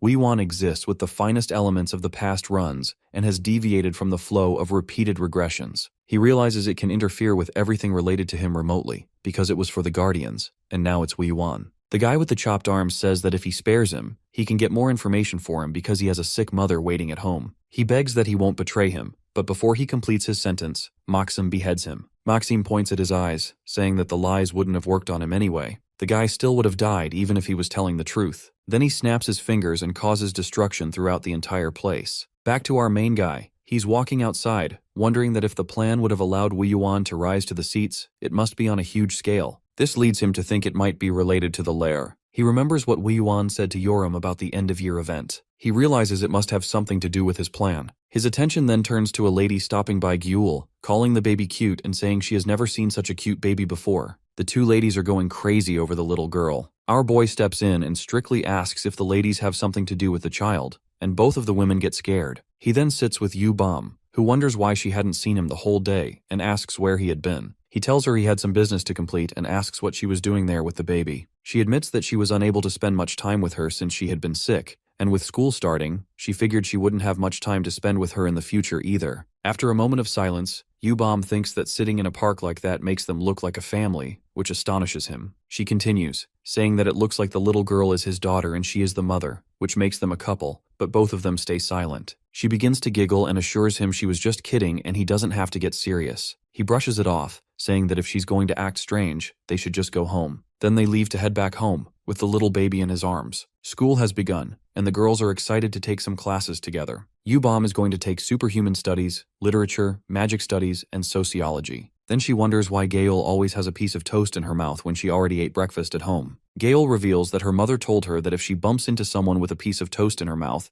that person will be destined to be her partner, and this is how she will meet her partner one day. Suddenly, she bumps into Yoram, and Yoram begins to tease Gale that now she will be her destined partner, which makes her cry because she's clearly no homo. Yoram flirts with her, saying that she saw some American drama and the girls do all kinds of things with each other while she steals the toast. Then Yoram wonders where Jitai is, since he promised he would come to their class observation. U-Bomb clarifies that he is only going to visit the academic affairs office to check on some matters. Instantly, Yoram says that he's usually not home, which makes her think he might be seeing a girl or something, sucking the soul out of U-Bomb. Then they see some people who look like reporters, maybe there to capture some noteworthy freshmen. When the reporters see the girls entering, they instantly turn toward them, thinking they are the students who beat up Sophia, specifically their redhead baddie. The lights and reporters surround her quickly, and she gets overstimulated. In the next moment, she yells loudly for them to shut up. Then she decides to take them on one by one, since the answers she gave last time weren't enough for them. Back at home, Jitae orders the janitor to take care of the child because the kids are at school and he won't be home either. After he leaves, the janitor thinks that he did not expect to be assigned a task harder than cleaning, since he has never taken care of a child in his life before. He then talks to Gyul, asking her to stop waiting and rest somewhere she feels comfortable because the ladies and the homeowner will only return in the evening. After she hears him, she goes back to playing, which makes him really awkward. He decides to go back to cleaning, but suddenly he sees a picture book and asks the baby if she would like to read it with him. They both sit on the carpet while reading the picture book. He feels relieved that the baby is interested in books, and he begins to read it to her. The title of the book is My Dad is a Fairy. The story begins in a deep forest, which makes him think that if it's an ancient forest from long ago, it would be the primordial forest before the Demon Age. Returning to the story, it describes where Dulcin and her dad lived. He begins to think that maybe the mother has died, still considering that the girl is lucky, because even having one parent alive in that era is a miracle. Before the girl falls asleep, her father used to tell her stories of old times. The janitor thinks that maybe those are stories about the Great War, which makes him think the main character is probably a war fanatic. Meanwhile, the baby is confused. Coming back to the story, one morning Dulcin woke up and realized that her father wasn't home, which made her think that maybe he went to find a new mother, because in that era, it was common for men to take female captives as concubines. He is sure that Dulcin must be happy she will be getting a new mother. Suddenly, he looks at the baby's expression, and she looks visibly upset, which makes him wonder if she does not like the story. She points to a corner and tells him to go sit there while she reads the picture book by herself. Back at school, Yubom can't stop thinking about Jitae having a girlfriend. Then, a girl named Gong Juhee steps out of a lavish car. She is the successor of one of Korea's top 3 swordsmanship clans, the Gong clan, but she cares more about how she looks than about swordsmanship. She hates training for it because sweating ruins her makeup. Her gaze falls on the reporters, and she wonders if they were waiting for her. She orders her secretary Kim to take care of the reporters since she doesn't like the attention she gets from them. Respectfully, he tells her that the reporters aren't here for her. Instantly, she begins to wonder who they are here for, and she realizes they are here for Yoram. She can't help but admire how beautiful she is. Meanwhile, Yoram is sitting on a boy who is acting as a chair for her, and he is the one who volunteered. Not only that, he's actually happy to be a chair. After that, a reporter wonders if they should begin with the interview, and she tells them to do so. If they don't follow her rules, she will drop the interview and go inside. The rule is 1 question per person. She then points to a guy with a cap to ask his question first. As he begins introducing himself and the channel he is from, she thinks it's too long and skips to the next question. Then she gets asked, since she has become a major issue in the superhuman world and many people are seeking her out, how does she feel about that? She replies that it sucks. Then another reporter tells her that a cafe was created for her recently and asks if she would be willing to say a word to her fans, which reminds her of the guy under her, so she skips to the next question. Then a reporter named Gang Ho from Gasan Daily asks her about the meaning behind what she shouted at the Blue Dragon School interview hall. She admits that everyone already knows what it means and skips to the next question. But he insists, asking why she used that specific word and whether she had a different intention. She gets furious and angrily tells him to stop clinging to her words, to which the reporter retorts that this is what reporters do and that she seems inexperienced. The reporter successfully provokes her, and Gael tries to drag her inside. The reporter realizes that if he provokes her more, he will get something out of it, so he says he will have to write an article based on what he saw, like, Yoram demands relationship from reporter.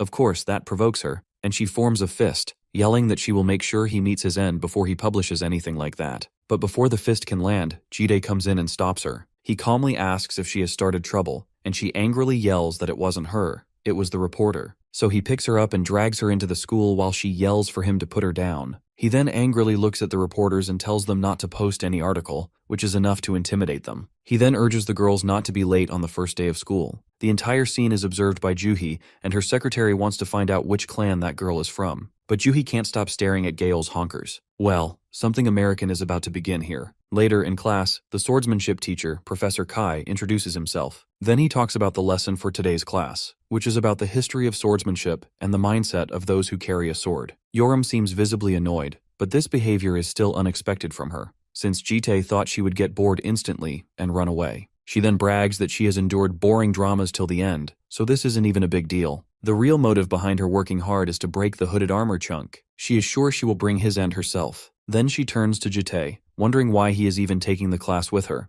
to which he taunts that she is well aware of the reason. She assures him that she hasn't caused any problems and has been behaving normally. He reminds her that she literally tried to beat up a reporter earlier that day. Instantly, she defends herself, saying the reporter kept provoking her, and if he were in her place, he wouldn't have held back either. While she is talking, she tries to lean on him, and he tells her to get away. In a flirty tone, she says that men go crazy after that kind of physical contact, which embarrasses him. He doesn't respond and she gets bored. He thinks she might be finding studying boring, but she clarifies she isn't talking about studying. She complains that a kidnapper should at least be a little interesting. When she first saw him, she expected dopamine-filled days ahead of her, but she didn't sign up for a family role play. According to him, a lot has happened on the way to school, which is already stimulating enough. She angrily yells that she meant fighting, killing, and all sorts of things like that, not a reporter harassing her. Suddenly, Professor Kai shows up behind her, saying that she seems a little too energetic today, and the solution for times like this is to stay with her chaperone after class. After she gets home, she is scrubbing some swords, and after a while, she slams one on the ground. She questions why the janitor from home can't clean it since he likes cleaning and wiping, but the janitor is taking care of the baby at home. The redhead baddie then wonders if he ever studied when he was young, to which he admits that he didn't have enough time to study properly. She thinks of him as a screw-up and says it just sounds like an excuse, but he assures her that he was in the middle of a war and was busy trying to survive. She is left stunned and wonders if he is messing with her. It leaves her wondering if there is any fun in his life, and he plainly admits that his life isn't fun. She tells him that if she were as strong as he is, she wouldn't be living such a boring life. Then she questions if he lost the thrill after getting too strong. He calmly replies that life continues and they have to live it, which she finds extremely edgy, and he urges her to keep scrubbing. Later, at night, the girls sit in the living room with the baby. Yoram is solving a Rubik's Cube while the janitor keeps cleaning behind her. She gets annoyed and throws the cube at his face. Yubom realizes that Yo is in a bad mood,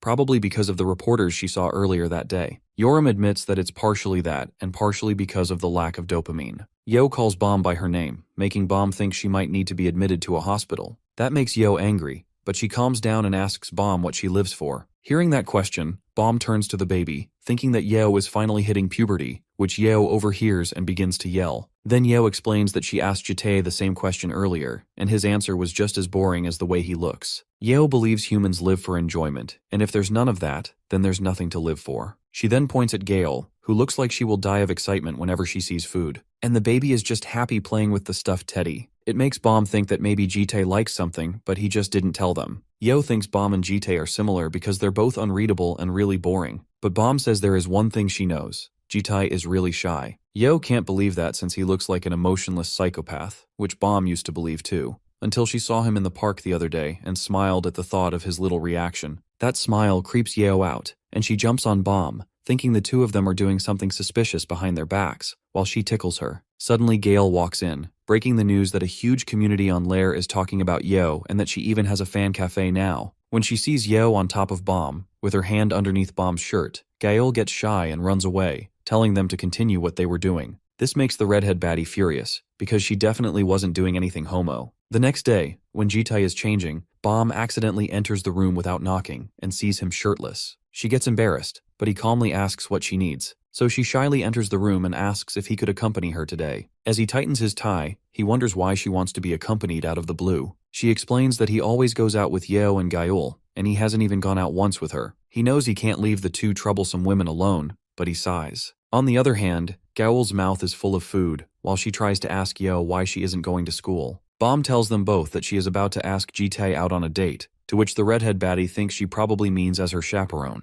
In his room, he thinks that he has never gone out with Bomb, which makes her think he has favorites. He explains that this is not the case. Gaul says that his favoritism is bad, but she understands because her mom used to meet hundreds of human men at a time, but she always had 2 or 3 she liked more. Yo thinks her mom was pretty wild for that. Bomb is upset that he kidnapped her first, but he doesn't pay attention to her at all, and it's exactly like when you catch a fish, they stop caring about it. So she is the only one who has been abandoned. Then she cries in Gail's arms, calling Jitae mean. Yo assures him that they won't cause any trouble and he can go around with Bomb because he cannot keep monitoring them forever. At school, everyone is talking about Yeo's older sister Bomb, and they all think she is really pretty and that she got a perfect score on the entrance interview. They've heard she's from the Yu family, which is not very well known, making her suspicious. Our boy overhears all this gossip as he is sitting just behind those people. The social etiquette theory class ends, and the remaining time will be spent practicing for social dance. The students think that having dance practice is really embarrassing. The teacher explains that when they become superhumans, they will eventually have to attend formal events, so they have to practice here, so they don't embarrass themselves when they actually have to perform somewhere. Then the teacher orders everyone to pair up in 2s. It turns out that Bomb ends up with no partner, and everyone thought the boys would line up for her.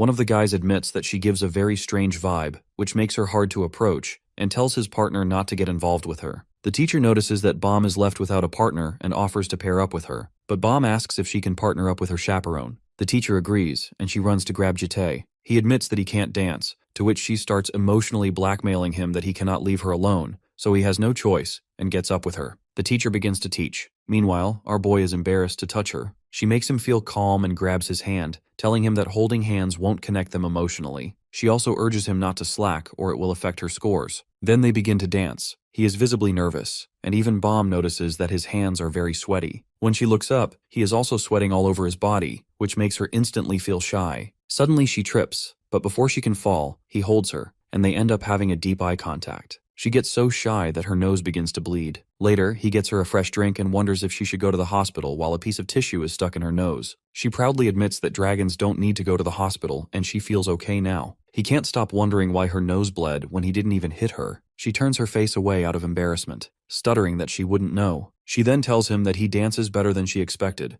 making her wonder if he learned dancing somewhere before. He is drawn into a flashback where he was dancing with a girl who taught him how to dance. Jitae looks away and lies that he never learned how to dance before. Bomb gets up from her chair and asks if he has anything to do after school, and he says no. So she asks him if he wants to go do something fun with her, excitement in her eyes. Meanwhile, in the demonic human organization, Invisibility, Moscow, Russia, the alarms begin to blare in the research facility. A human demonic monster is seen running. She tries to escape and contact headquarters, but no matter how fast she runs, she is instantly caught by Maxim. She stutters, asking what he wants from her, and he simply admits that his lord is looking for something, followed by the question, "Where is the commander-class transcendent demonic human, Type X?" She screams that she would rather die than tell him. Very calmly, Maxim says that he has killed many of her kind, and one thing he learned is that when they are about to die, their true nature starts to show. When the pain becomes too strong, their human behavior sneaks out, and they start to act like a puppet with its strings cut and do whatever the other person says. With that said, he holds her in a chokehold with his powers midair. Maxim communicates with Jitae that Type X has already been used for demonstration and sent to the Invisibility headquarters, and this time the type is a female unlike the previous regressions, which were male. Jitae wonders if the chief researcher he dealt with was named Vera, and Maxim agrees. After that, Jitae orders him to disguise himself as that woman, blend in with the Invisibility headquarters, and find out who X is. Basically, the Commander-class Transcendent Demonic Human Prototype X is a demonic human with the ability to bind countless demonic human minds into one. So the longer it lives, the more minds it can gather, making it a really dangerous being. That is the reason Jitae always prioritized killing Prototype X in every regression. But in this specific regression, things were different from the previous ones, which makes this task really difficult. The Grand Clock reads the malice sent from beyond the horizon of Providence and searches for the being who has deviated from the world timeline. So the fact that X's identity changed must be another deed of the malice the Guardian spoke about. Jitae clenches his fist with the aim that he will kill anything that disrupts his daily life. He gets distracted by Bomb when she calls for him from behind the curtain. She shows him the bikini she's wearing, and he wonders what she even has in her mind. She explains that she wants to buy a nice bikini for summer. Since he can't see properly from outside, she tells him to come inside and have a look at her. He sighs that he thought this was supposed to be fun, but it seems like a boring trip. She gets nervous because she was having fun, and wonders if he's having weird thoughts about her. He angrily tells her not to ruin his mood.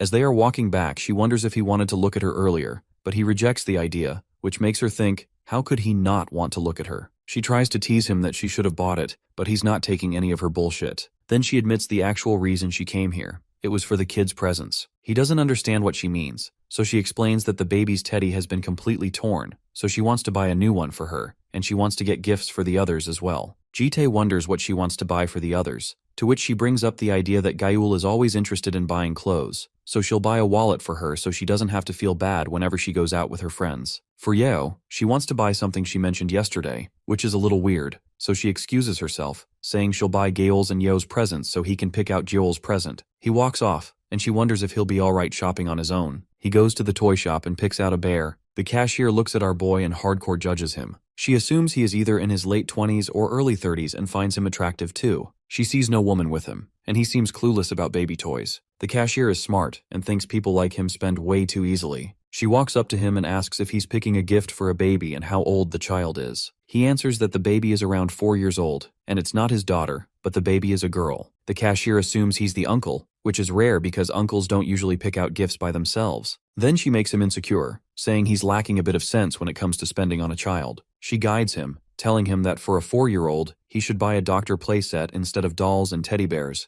and that they can bond with a child with these kinds of toys. She also gives him an offer that if he buys this playset, all the other sets will be available at a discount, so he decides to take a look at them. Then she makes him buy a whole bunch of toys for her and assures him that he won't regret it. He pulls out his card, and when she looks at it, she realizes he is from a VIP family, because it's a black card issued only to them. She realizes she hit the jackpot. When she looks closer at him, she finds him charming too, and wonders if she should try seducing him even if he's married. So she asks if he has a girlfriend. Suddenly Bomb pops up, holding his arm, and the cashier wonders if this is the girlfriend. She immediately notices her uniform and realizes she's a school student and assumes she's Jitae's sister. Then Bomb begins to put back all the scams the cashier was trying to pull on the clueless lord. She says that Gyul doesn't like playsets and sharply picks out the teddy bear our boy initially chose. She turns to the cashier, wondering if this is going to get a VIP discount. When they return at night, the girls and the baby are surprised to see their presents. When Gaol looks at her wallet, she blurts out, "I love you," out of excitement for Bomb and Jitae. She wonders what Yeo got,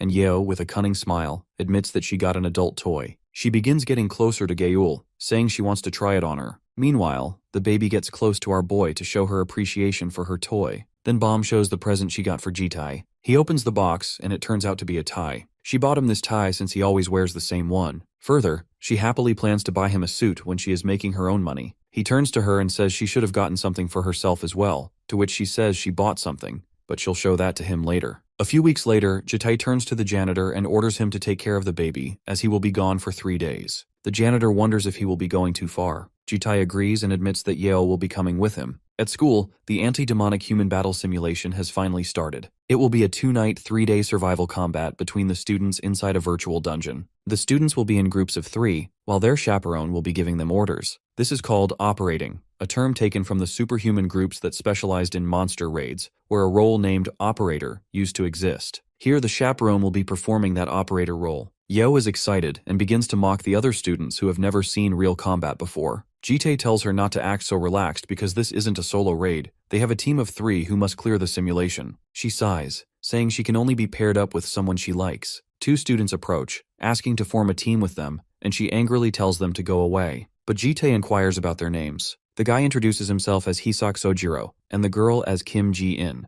Out of respect, they bow, assuring that they will try their best not to hinder them. Once again, Yeo yells at them to go away, but Jitae ignores her and forms a party with them. She's mad at Jitae, but he doesn't feed into her attitude and tells her to form her own team if she's capable enough. Well, that humbles her. Suddenly, Sojiro gets slapped by a guy who angrily reminds him that he warned him not to be around him. Sojiro apologizes for absolutely no reason, and the bully, named Johnny, turns to Ji-in, urging her to apologize too. His teammates warn him not to act too rebellious since other chaperones are watching. Johnny mocks them, saying no one cares about orphans. He then begins to harass Ji-in by grabbing her hair. She yells at him not to touch her, which makes him angry since she's talking back. Yeo chimes in, asking the bully what an orphan is. The moment he looks at her, he knows he's screwed because she's famously known as a lunatic. Even the elders told him to stay away from her. He nervously tries to brush off the conversation, explaining that an orphan is someone without a chaperone. Johnny insults them again, calling them trash nobodies. After hearing that, Yeo thinks she's stuck with losers, so Johnny grabs her, wondering why she's even pairing up with them because someone as strong as her should join another team. He offers her a spot on his team and says he'll make room for her. Well, Johnny is just in it for the profit. Her personality looks similar to his, so he thinks he can handle her. But the next thing Johnny never saw coming.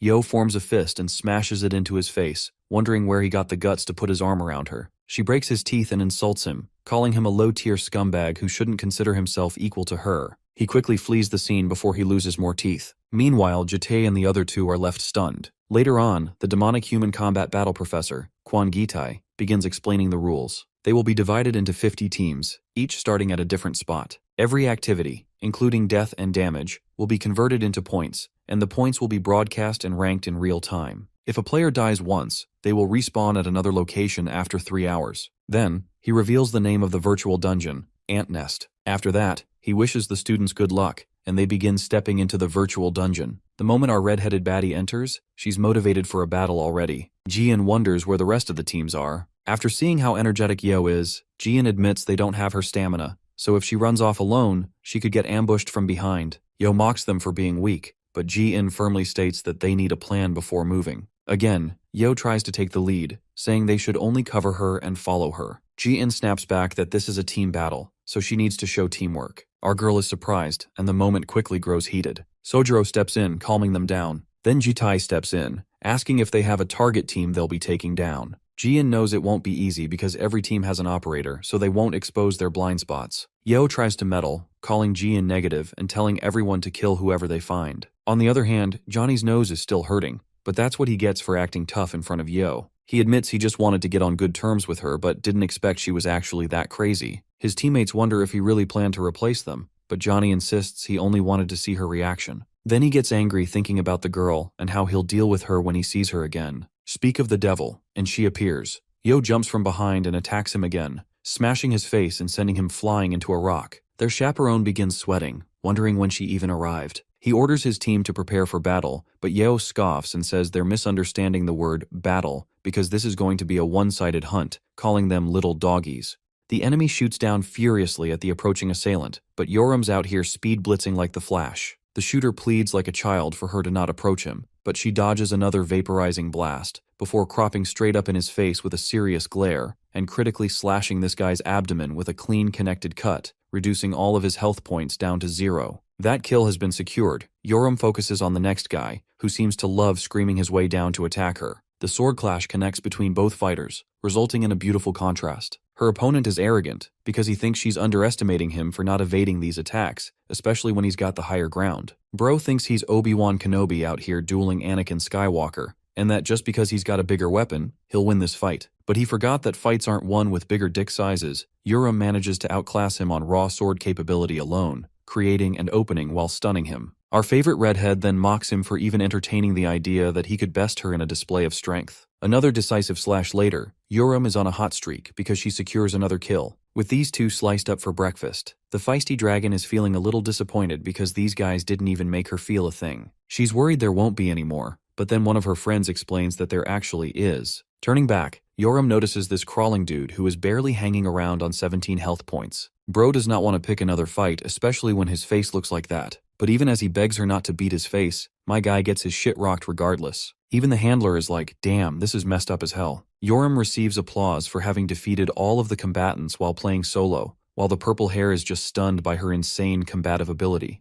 It's not a surprise that Yoram's famous at this point. Even though she's impressive, the girl can't help but notice how impressive her caretaker is. Jitai, the man who couldn't even use mana in this training exercise, managed to catch up to the other team still. Then, he conveniently created the perfect timing for Yoram to go out and deal the perfect finish. In other words, the man is out here deploying Ayanokoji levels of planning as well as his skills, and it would be no surprise to assume that he'd be an amazing operator. With all members of Team 37 vanquished, the team is to respawn with a 3-hour waiting period in a different location. Jitai watches these guys be taken away. He nods at the other guy, before his attention squanders to Yoram's team, who has actually placed 6th on the leaderboards thanks to conquering one team alone. Since the simulation period is still fresh, the other teams didn't get a chance to let loose yet. Then there's Yoram, who soloed a team without suffering any health damage, cropping up bonuses. Her team members giddy around her, calling her amazing, while she goes around and grabs Blonde's face shut, telling him to shut the fudge up because these freeloaders didn't do any work and simply stood behind watching. Her frustration is justified because she was under the impression these idiots were supposed to snipe her opponents from behind. But instead of sniping them down, they just watched like idiots. Yoram is not happy and even taunts them for carrying weapons like decoration. Her teammates apologize for not helping,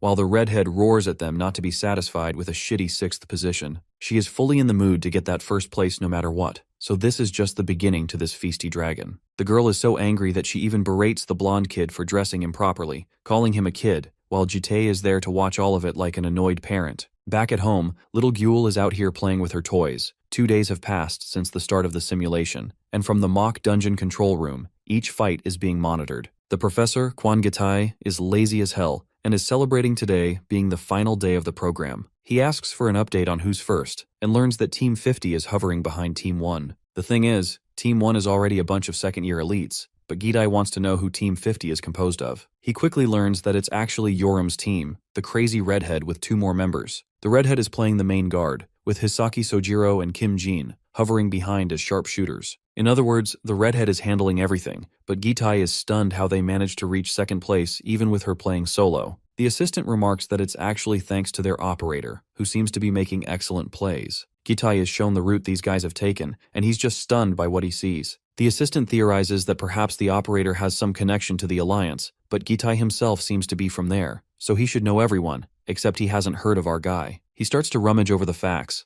how Yoram is the distinct troublemaker of her academy. Then there's Bomb, who is considered a genius mage by her professors. Connected to all of them is this man, who is taking care of the girls. Still, performing a background check on him seemed to be easy, like someone surgically erased or altered it. The assistant shares one more doubt of his, that being the fact that Team 1 is set for marking, which means their route hasn't overlapped with the other teams not even once. In other words, it's as if they're trying to intentionally stay away from other teams, like some kind of cooperative play. Gite argues that the whole point of this simulation is to make sure real-life situations are mimicked with excellence. In other words, this kind of strategy is not considered cheating, but a cooperative tactic. It's actually something the teams deserve respect for, even if they're cooperating with each other. At the same time, Gitai understands that if they confronted each other and still refused to fight, then it would be a clear-cut instance of cheating. Back to the main battlefield, Yoram angrily smashes the wall, roaring how they've gathered points without a single instance of dying. It bums her the hell out that even with all their efforts, they're hard stuck in second position, even though that is impressive to someone like Sojiro. To beat the loser mentality out of him, Yoram stomps on the poor guy, reducing his health points. At the same time, her other teammate, Jean, comes around with another loser mentality. She doesn't want to continue fighting for first place when they're already tired, then there's not much time left. She thinks that it's risky because in their current condition, they'd actually lose more points. Playing it safe seems to be the easy strategy, except Yoram comes up to her, first praising her for trying really hard. It's surprising to see her play the nice girl, until she starts crushing the girl's shoulder for bringing over that loser mentality to her face. Yoram berates them for being looked down upon, not because they're loners of any kind, but because they give up far too soon, like a bunch of losers who don't even try. She reminds them dearly of their promise not to let her down in the first place, and orders them to get back on their feet, even if it's hard, quitting their fate as losers. Armed with rage instead of fear, the sharpshooters find themselves encouraged and only set their goal of getting first place. Yoram seems really happy with their attitude shift, while Jite commands her to come to him if she's done with the Kobe Bryant speech. She directs their attention to a specific marking on the wall, signifying that the other teams are communicating with each other as they saw symbols like this on the previous days too. Sojiro faintly remembers a conversation from the seniors, who tend to form teams and actually avoid attacking each other. His best guess is that they're the ones responsible, but things are not absolute in Jean's perspective, who urges that they report this matter to the professors. However, Yoram wants all the smoke and refuses to report anything, believing she's got an even better idea to fuck these guys up. The perspective shifts to Team 1, the group of elites currently residing with first place. These guys are making way with 40 minutes left until the end of the simulation. Fatty assures them that they don't need to worry about Team 50. Their own success is guaranteed if they stay alive. Chick Hair remembers that Yuriam's the party leader, and he's quite impressed with the first year's performance to steal the second position, even highlighting that things could have gone south if they didn't prepare in advance. Except that's the remark that gets their own team leader shaking in shock, with Jessie from Team Rocket over here complaining that Uriam can't be as good as their own leader. She insults him for making such a shitty comment against Yang Myungho, someone who comes from a proper sword clan and is acting as their leader. Chick Hair apologizes for misspeaking, but the leader simply wants them to keep their guard up for any last-minute encounters. In his mind, Myungho is hell-bent on getting acknowledgement from the patriarch for his clan. That's why he doesn't care about who stands in his way. All he wants is to prove that he's in fact better than Yang Taiha, his brother who he has some beef with. Anyway, the handler comes to reveal a shocking discovery, questioning if they changed plans or something. When Myungho lays his eyes on the markings, this man is utterly baffled. The whole damn cave is now filled with markings, each of them of different kinds. Chick Hair points out the obvious and asks why there are so many and where they should even go. He's angry at the ones responsible, while Jessie from Team Rocket addresses the incoming party. Myungho watches with anticipation, a team on the opposite side of the cave. The team that emerges from the other side ends up being Team 3, not Team 50, but the team that these guys are supposed to cooperate with. Both teams are stunned at a loss for words, and since they've now confronted each other, the situation is complicated. Myungho is clear on his priorities and believes that the only way out is to kill the opposing team. Team 3, on the other hand, can't give up fast either, knowing that Professor Gitai is watching and he'll catch them if they don't fight properly. In other words, their only chance of survival is to fight properly, so both groups charge at full velocity for an unpredictable outcome. The team leaders face each other too without holding back, and watching this fight from a comfy spot, Uraeum enjoys the scenery. Sojiro didn't think this strategy would work, but it did work spectacularly. You see, back when they found out about the routes, Yoram strategized that it would be best to mess up the tracks, giving mixed signals so neither of the allied teams knew where to go next. The idea was simple in theory and execution. Yoram wanted her friends to make similar markings, while she would continue on her hunting spree to earn more points without wasting time. The plan seemed alright, but Jean was worried what would happen if they ran into another team. The redhead had a plan for that too, assuring them that their trusty chaperone would handle the situation for them. Jite taunted her for treating him like an object, while she sought his validation, inquiring if her plan was any good. Intriguingly, Jite actually found it alright, but apparently Yoram didn't care about his answer anyway. She was too busy worshipping her own plan. Back to the main battle, Myungho ends up standing as the victor, defeating all 3 members of the opposing team. Unfortunately, Jesse died in the process, which meant that now they would be at a disadvantage. However, Myungho felt positive for earning points after beating Team 3 if they only survived. But that's the thing. That's when our beloved party came into the picture and stole this guy's glory. Yoram stepped down, announcing herself as the real villain, the one who only appeared after they were weakened to kick their asses. While she confronted the remaining members of Team 3, both her allies remained hidden on their vantage point. He takes notice of her teammates for trying to play cover, taking them as a bunch of weaklings. The Sword Clan descendant orders Chick Hair to go up and kill the other 2. The fatty countered that they should try and back off to win with time,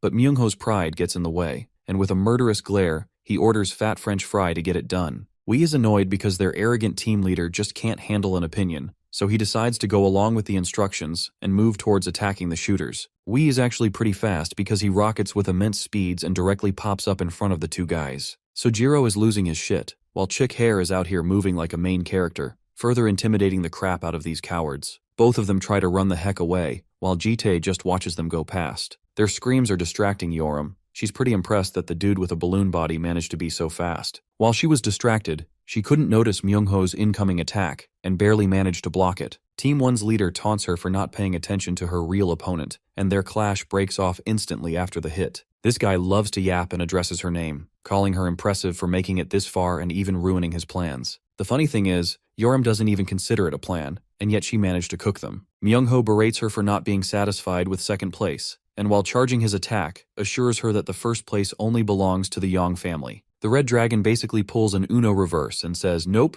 Jite watches the whole battle while standing there menacingly, while the Dragon Aura farms by declaring that they'll be stealing first place. Fatty's speeding in on them like a bowling ball, ordering them to stop running while he's still playing nice Gene ushers that they need to hold on for a bit. The pig is stupidly low on stamina thanks to his earlier battle, so all they gotta do is outrun. However, Sojiro is gassed the hell out already like the wimp he is, bro aged 50 years doing that run. He thinks he's reaching his limit, so he tells her to just run without him, but she reminds his dumbass that Yoram will actually cook him if he did that. Sojiro assures her that he's not actually giving up, but rather making the sacrificial play to leave the victory to both his friends. Saying that, this man turns around with his rifle to secure a victory. Fatty is stunned with this sudden maneuver, but Sojiro has had enough of staying down and playing a loser for the rest of his life. He wants to change his life by pouring everything in this shot, to challenge fate itself. Now you guys must be thinking, whoa, peak character development, except this clown's arrow doesn't even reach its target. It's an awkward silence before this clown realizes that he lost all of his strength when he was exerting himself marking on the wall. It's such a dumb excuse that I agree with Fat French Fry clocking his face with a heavy punch. And that single hit defeats Sojiro, wiping his life points to 0. Next up is Jean, who gets her face grabbed in the very next moment. Wei smashes her into the ground, pummeling her health points down to just 15. Wei mocks them for being a bunch of losers, the ones who forgot their place just because they achieved second position.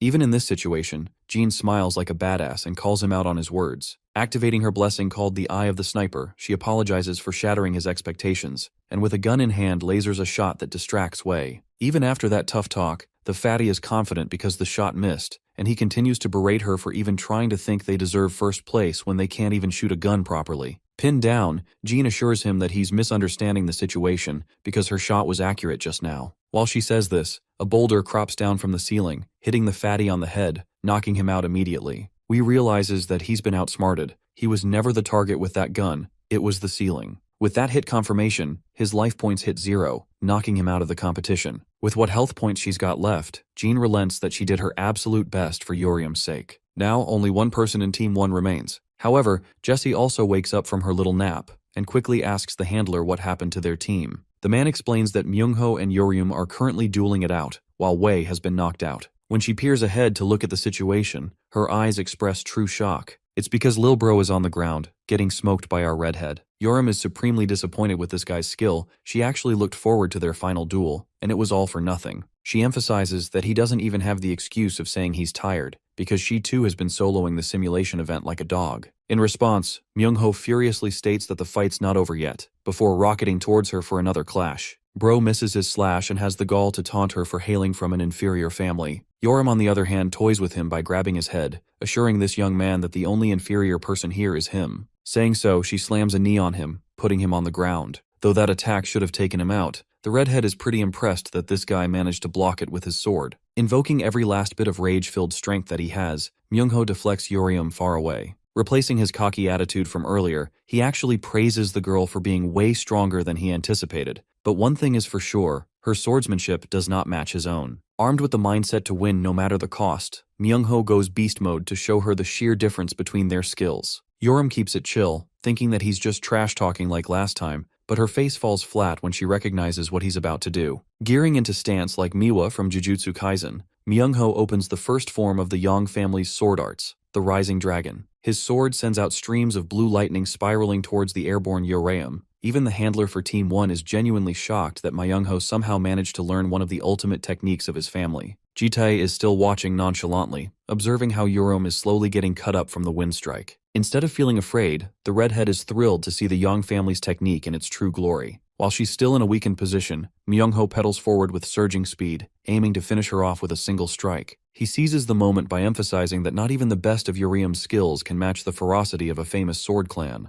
This is bad news because the guy is about to use the second form of his house arts, swinging past the majestic Dragon Blade Flash, an attack that chops up Yoram with several cuts. The fight seems to be over, with Myung-ho proclaiming that he didn't expect to use his sword arts in a place like this. He's spent years and years trying to hone this technique in secrecy, and it seems like his efforts bore fruit in a proper situation. Now, Myung-ho believes he will receive official acknowledgement from his family, thinking that he's finally succeeding Yang Taiha. But while he's on his high horse right now, Bro's sword tapers clean off from the middle, stunning him. As for where the other half is, Yoram rises like a demon in cold blood. The blade is in her mouth. You see, she wanted to find out what was so special about his family since he couldn't stop talking about his stupid family. Descending with speediness, Yoram denotes that a sword family is plain useless if it doesn't even have access to their weapon. Creating a sword art form of her own, the redhead invokes the 999th technique of the Yu family, and its name is beating the shit out of a yapper. Myung-ho gets smacked into the ground, still yapping about how that wasn't a proper technique. The fight's over with his points hitting 0, and at last, Yoram achieves her beloved first place. But she's so exhausted by the end of it that she topples. Ji-tae catches the little one, questioning how it feels to have finally won. The redhead is flustered and talks about how tired she feels, to the point she's begging to be healed by Gaeul. The human battle simulation officially concludes with Team 50 gaining first place. Outside, strangely enough, it's snowing on a spring day. Miss Gale remarks that it's probably because of Guel's influence, because whenever the Blue Dragon clan feels depressed, it's destined for snow to fall around them. The Blue Dragon is lonely, it seems like, and as per his guardian, she demands that he melt her heart. At the same time, Bro can't tell why he's being dolled the hell up just to melt someone's heart. Miss Gale thinks it's the ideal way to help a kid's day be made, so mission melting Guel's heart now begins. The target is currently sitting all by herself in her room.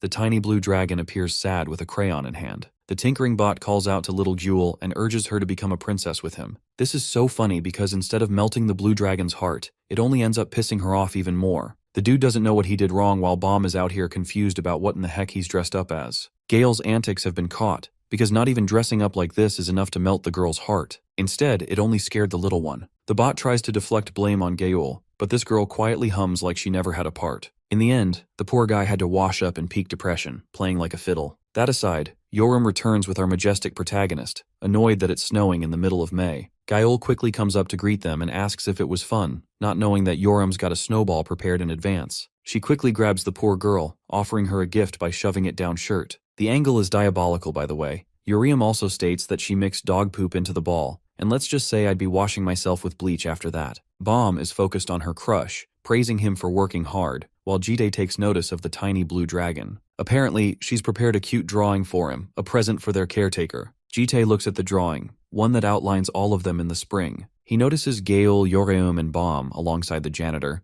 but the cutest part of all is Jitai holding Gyeol. It's almost baffling to this guy because he can't fathom why it's him. Just watching a picture of himself like that is enough to make him smile. To reward the girls, he offers them a 3-day-long trip to have some fun. Bomb is excited thinking that he's being generous because of Gyul's drawing, while the same blue dragon who was depressed earlier crops up a smile. Thanks to her mood settling back to normal, the snowfall stops, resetting the spring weather. Aside from that warm little bonding moment, the scene cuts to Russian land, Severobaykalsk. 20 years back in the time of the Great War, this same land was once used as part of the facility. But right now, it's just a secret location where people avoid touching. And this just so happens to be the vacation spot, because Gyul is chilling out here with her beach hat, questioning how the Mister managed to find such a gorgeous place. Jitai shares that he cleared a dungeon and found it through that, while Urium expresses her complaints that they had to drive all the way here instead of just teleporting directly. Bomb thinks it's more realistic and enjoyable to travel in this manner, but she's curious where he's headed next. Jitai explains that he'll be pitching them a tent and collecting food, while they can enjoy themselves here. Bomb is always looking for a reason to involve herself with him, so she wants to come, but he rejects her, instructing that she watch over Gyul instead. She sulks in sadness, while the ever-so-observant Urium notices this interaction. Our guy goes up and sets up the tents, working his way through. Around the area, he notices a special mushroom that screams, "Don't eat me." After a while of setting things up, Jitai returns to fetch the girls, only to be shocked by what he sees. Bomb is out here looking like the bomb, while the other girls are also playing around in her beach outfits. By the way, that swimsuit is the one that she wore back at the department store too. It's so hilarious because she teases him for wanting to see him in a bikini all this time.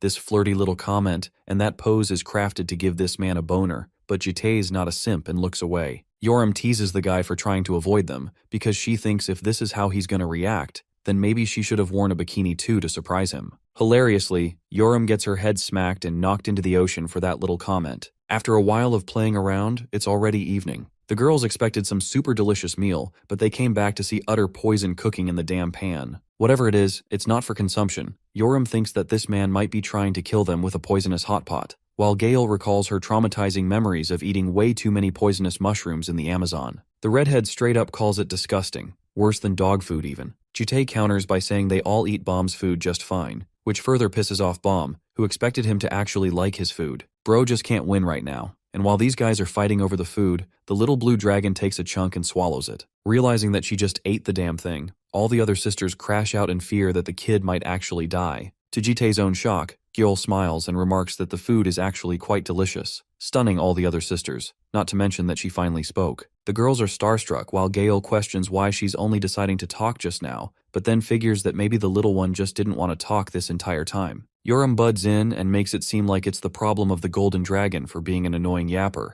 even though Gale denies those allegations. Jitai is curious how Bomb knew, who explains that she's heard the child speak a few times at home, but she didn't say anything out of desire for everyone to see on their own. What amazes the green dragon is how the little one wanted to impress Jitai most of all, the same man who sulks in his memories, recalling how badly he tortured her and stomped on her in his past life. He reminded her that this was her cage forever, even though she begged him to spare her, stating that he would eventually need her. The comment graces him like the gentle wind. He looms over the little girl, who speaks once more, expressing great joy for the food. This kind of expression is something that Jitai couldn't experience in all the other lives, and all this time, this man has refused to regret the past where he treated her harshly. After all, for any kind of regressor, regretting means death. That's why the regressor always reminds himself, even Jitai, that what he's going to do in this life, he's going to make sure the little one grows up healthy. It's such an amazing scene because he embraces her with such gentleness. The scene ends with the girls finishing up food. Urium's still not satisfied and wants more, even though earlier she was the first to say how terrible the meal looked. Since Jitai cooked, Bomb thinks it's a great idea to clean,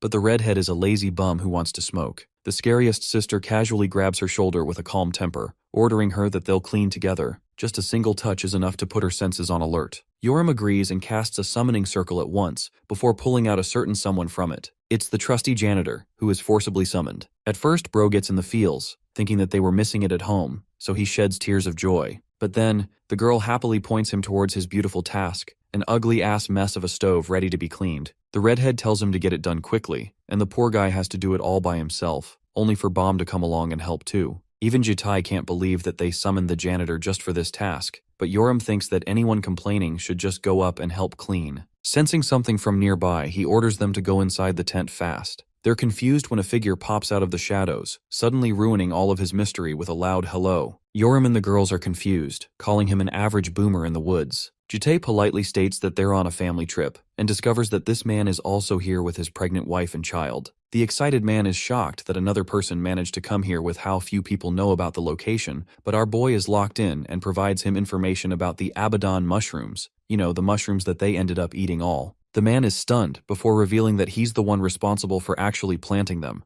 to the point he didn't expect someone to just pop in and eat. Feeling responsible, Jitae rightfully apologizes, but the man thinks it's fine because he left them without marking. From one look, the redhead comes up to confess how this dude actually looks pretty damn strong. Our guy doesn't even know how powerful this dude is, and in his mind, reflects that he didn't intend to confront the 9th most powerful superhuman in the world, Myung Yongha, the Druid of Regeneration. This guy is actually one of the rarest nature-based superhumans personally handled like a national treasure, and in all of Jitae's past lives, he remembers having this dude as an ally, and at some point, even a scary enemy. Compared to all the other events, Jitae doesn't remember too much, but he remembers one key detail. Yongha always worried about his pregnant wife, which implies the mushrooms were for her. Activating his space-breaking inventory ability, our boy grabs something and throws it towards Yongha to catch. This is actually a 1,000-year-old ginseng with adequate healing properties, a gift to make up for the mushrooms. Just looking at it causes the man to bow down in deep gratitude, because even Jitae understands this thing is much more valuable than the mushrooms. Instead of letting him go, Yongha asks if the guy has some free time to spare because there's a gorgeous region up ahead, pitching them to see it together. Even though Jitae is about to decline, the girls run up genuinely excited and want to visit, putting our dude in a difficult spot. To make sure these girls are safe, he puts a belt of wood around their bellies just to be safe. Both dragons are confused as hell, while Jitae watches the two get tangled away like a bunch of brats. With her husband apart, Myungho's wife apologizes for her husband's occasional childlike behavior,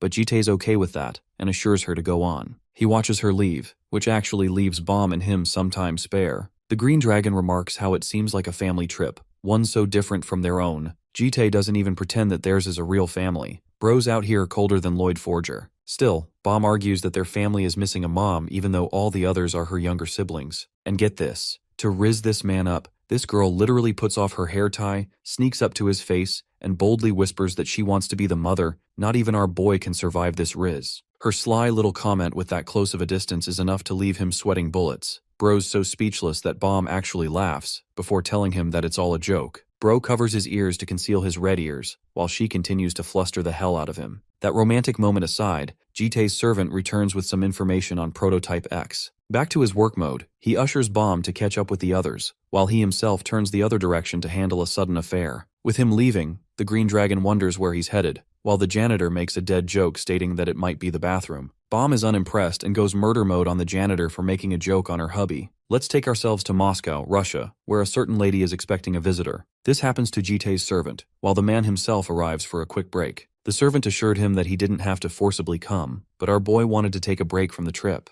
As for what his servant found, he explains that it's supposed to be some kind of project for demonic humans to deploy Prototype X. The files remark the Alliance's raid project, and ever since Jitae annihilated the demonic humans lurking in the lair, these guys have been having it tough knowing there's an outside force messing around. That basically paints the picture that they want to make amends. Jitae's servant remarks that it's possible that they're targeting a 70-person raid unit to kill all of them using Prototype X. Unfortunately, there hasn't been any direct information on Prototype X itself, prompting our boy to go inside and confirm the facts on his own, urging his servant to keep a close eye here. The servant lets him be, while the scene cuts back to the two families enjoying a gorgeous view. Yongha is out here making fun of Gyul's name. He's actually baffled that each girl is named after the 4 seasons, while Yoreum complains how their so-called papa never even bothered putting effort in their names. Bomb suddenly notices Jitae's return, who simply states he had to go see someone. Bomb is concerned while the redhead jokes around that it's probably some chick he wanted to bang this late at night, inviting the green dragon's annoyance. As for the scenery, Yongha directs the group's attention to focus towards the sky, which suddenly rages blue lightning even on a clear night sky. This is a rupture according to Gyul, and she's the most shocked by the event. That's because the rupture literally tears apart reality itself, exposing the mesmerizing beauty of the cosmos, a peek into the brilliant universe. Each and every girl is baffled. Gyul, being the attention kid, tries to catch all the photos. Using this as another instance to bond, Bomb asks if Jitae has seen anything like this, but our boy merely denies it. That's actually when the green dragon watches his silhouette in his regressor outfit for the first time, enlightening her with newfound information. Before she could say anything, the stars begin to collapse from the sky, creating yet another gorgeous moment for the audience watching. Gale, Yoram and Yongha's family are rendered speechless, while Jitai carries the little blue dragon, who is so laser-focused on the scene that she speaks again by calling it pretty. With the closing of the night, the next day props up, Jitai bids farewell to the 9th superhuman and his family. The man is such a romantic that he shares having confessed to his wife to this location too. Jitai calls this memory of his romantic, utterly baffling Yongha because he never even expected a guy so nonchalant and cold to say stuff like that. Out of curiosity, he asks Jitai if there's someone he loves. And what do you know? Bro's gaze instantly goes towards Bomb, before stringing back to a memory of his past lover. Remembering her, he denies loving anyone, and out of nowhere, Yongha's wife starts coughing blood relentlessly. Fearing the worst, the poor guy opens up a portal to leave for his wife's sake, while the little kid misses Gyul already. Back to our family, Jitai urges the girls to get ready to leave too, but it seems that the spring dragon is pretty depressed and shaken from last night, until he grabs her and asks what's up. She doesn't say anything except switch topics, and reveals how sad Gyul is for leaving. This is tough. Jitai watches the little one face her reflection, so he comes along and collects some water from the lake, a way to create a souvenir or a memory for her. Then he tells her that they'll come back another time, giving her the bottle and making her happy again. While they're having their chill moment, Yoram is shouting at them from the car for taking so damn long. That aside, we shift to Yongha's perspective with his family in the hospital. He's worried sick to death,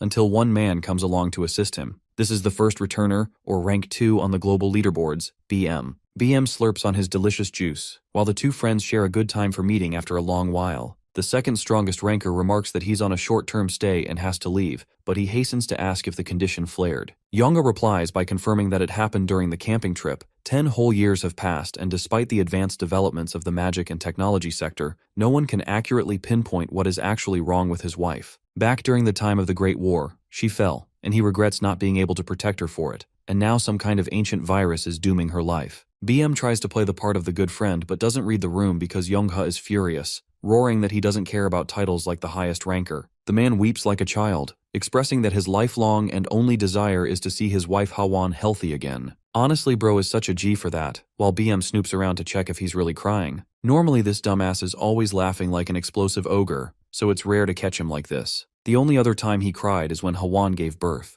BM recalls it was such a funny face, while the poor guy is begging to be comforted in his misery. While leaving, BM tosses an object in his hand, urging him to try it at least once. He doesn't explain the contents, but apparently it's really difficult to even get his hands on. With the sphere provided, BM wants to leave and tells him to say hi to his wife for him. That's when it hits Yongha, who remembers the 1,000-year-old ginseng. He urges the mad scientist to come check because it's something unique, something not even he's seen before. Those words stop him dead in his tracks. Bro's human curiosity gets to him because now he's really interested. The scene cuts back to our family again. Gyul is watching her sisters go wham and bam, while herself is out here wearing shades like a mini version of Gojo. Suddenly, the little one watches GD call out to her, urging that they play. And I think we can all agree that we need this man's ab routine ASAP. Swooned, the little one dashes full speed on her teddy bear, using it as a surfboard before plopping right up top and jumping into Jitai's hands. The man seems happier than ever. His expressions are unlike anything she's ever seen before as he praises her for being so cool. The endless compliments drown the little one, who is knocked the hell out daydreaming about the perfect trip.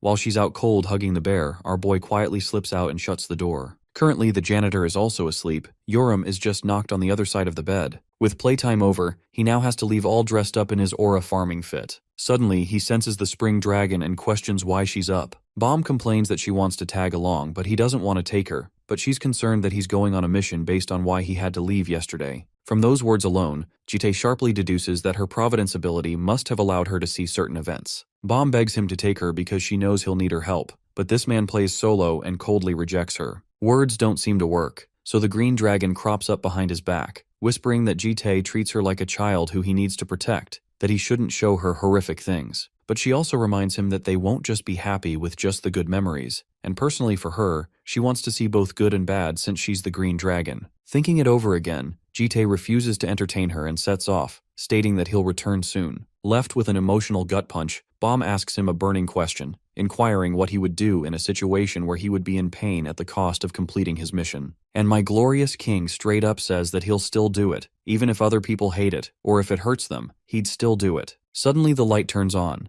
Jitai is baffled with the sword in front of him, while she explains that she'll need this weapon later on. She actually didn't want him to see the sword at first, and this is a sweet gesture because it riles him up while allowing her a chance to wish him good luck. The next scene takes us to the Superhuman Association building. Here, several famous people from the Superhuman Alliance are posted for the raid. This is the 70-man unit they collected, and they're all about to leave for the mission. Confronting the leader of the operation, Jitae coldly instructs him to involve a 70th person, that being him. His audacity baffles the guy. The main goal of the raid is to actually kill the boss of the S-rank dungeon, the Kraken. It's a high-level monster, and even for the raid, only the finest percentage of the warriors were gathered for the mission, kind of like assembling military power. The man who brought this team together is an executive, ranked 90th himself. It's the divine archer, Shiraishi Ryunosuke. Ryunosuke asks if the young man before him is Japanese. Jitae asserts that he certainly lives close. The leader is intrigued why this random punk wants to not only join the raid, but also profile the best people going there. The idea is so laughable that Ryunosuke cackles loudly, understanding that this man knows about their mission and that he's already bypassed their security before, which means he's far from ordinary. At first, Bro makes it seem like he was going to accept Jitae, but then he prepares a shot towards him, threatening to attack. It's obvious to Ryunosuke that letting a complete stranger join their raid when he's never even worked with the Alliance is a complete bullshit idea. Bro is out here about to fire green like Gojo fires red, but anyway he thinks Jitae is taking them for a bunch of clowns. Our boy urges him to be sensible in a situation like this, but Ryunosuke is full-fledged ready to send this man straight to a cell, and if he finds him resisting, then they'll simply deem him an enemy of the Alliance fit to be killed. Bro's talking a lot of shit. He ends up lasering the shot, one that Jitae coldly dodges like it didn't mean a damn thing to him. The leader quickly kicks his own desk in front of the man, blocking his view, before using both his hands to fire propulsive shots. This way his opponent won't even know where to dodge. Be that as it may, even by the end of his spree, Ryunosuke is impressed that the man before him managed to block all of it. Realizing that he has to use more than just an ordinary attack, the leader decides to reach for his special move. First, he bounces straight off of his seat, before pulling a proper mana arrow, the main ability of the divine archer. Bro thinks he's the main character trying to avoid destroying this building, and releases his shot called the Judgment of the Heavenly Arrow. This projectile is remarkably fast, swiftly reaching its way to its target,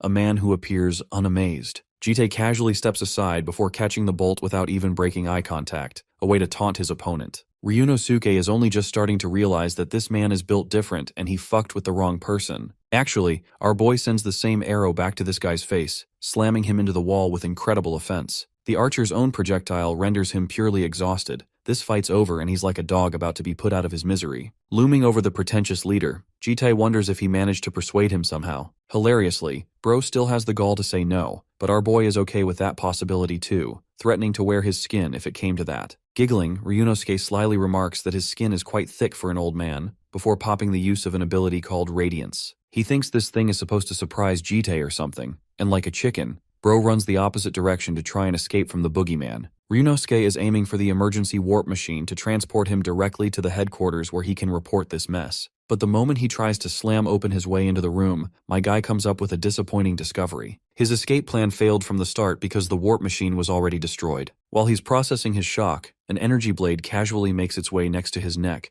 Jitae is holding this man's life by a thread, and asks again if he's changed his mind. Completely brain-fucked, the once arrogant scumbag welcomes Jitae to the raid unit. In the next scene, Bro is sitting on the office chair while this guy is patched up kneeling before him. Ryunosuke can't help but wonder about this man's identity, deducing that he can't be a demonic human, so perhaps he's a returner or an isekai protagonist like BM is. At the same time, the Alliance would know about people like that, so the big question is why this guy wants to join the raid to begin with. Jitae reads the report and asks if this is all of it, questioning what happened to a missing member out of the 70 people that were supposed to be there on the list. The leader expresses that the guy actually went no contact with them, so they had a last-minute substitute with no formal documents involved. Ryunosuke assures him that the man was officially recommended by the Alliance, so there shouldn't be any trouble, but our boy is suspicious and requests to see the operator at once. Obeying, the leader quickly requests the summoning of the standby operator, and while this is happening, Jitae's own shadow asks for a conversation. Apparently, he's finally found traces of information on Prototype X, which confuses him because the shadow could easily explain that information over memory communication. Connecting the dots, Jitae suspects that the files involve someone he personally knows. His shadow confirms such a thing. Anyway, the standby operator shows up to the office, questioning why the heck the room is such a mess. The operator is also confused why Ryunosuke is on his knees receiving some kind of lecture, bruising the guy's ego. The person underneath this armor is someone that Jitae must confront, someone he apparently knows about. He resolves himself to kill this person no matter what happens, but the moment she takes off her helmet, his face drops. The pretty girl before him is Hasayat Byul, in other words, his one true past lover. During his second regression, the war had already broken out for 3 whole years against the demonic humans. Here, working at the same location of the region of Severodvaikalsk, several soldiers propped up tents while Jitai waited. He was around 32 years old, when suddenly a girl came up to him, poking the side of his cheek, teasing him for falling for her trick again. He glanced at her, questioning the outfit, while she made sure to show it off properly. Sayat Byul could tell the dude was blushing because he turned his face away, and she invited him to come with her to check out a hillside. Watching them talk, the other subordinates wondered if their boss was having a thing for the girl,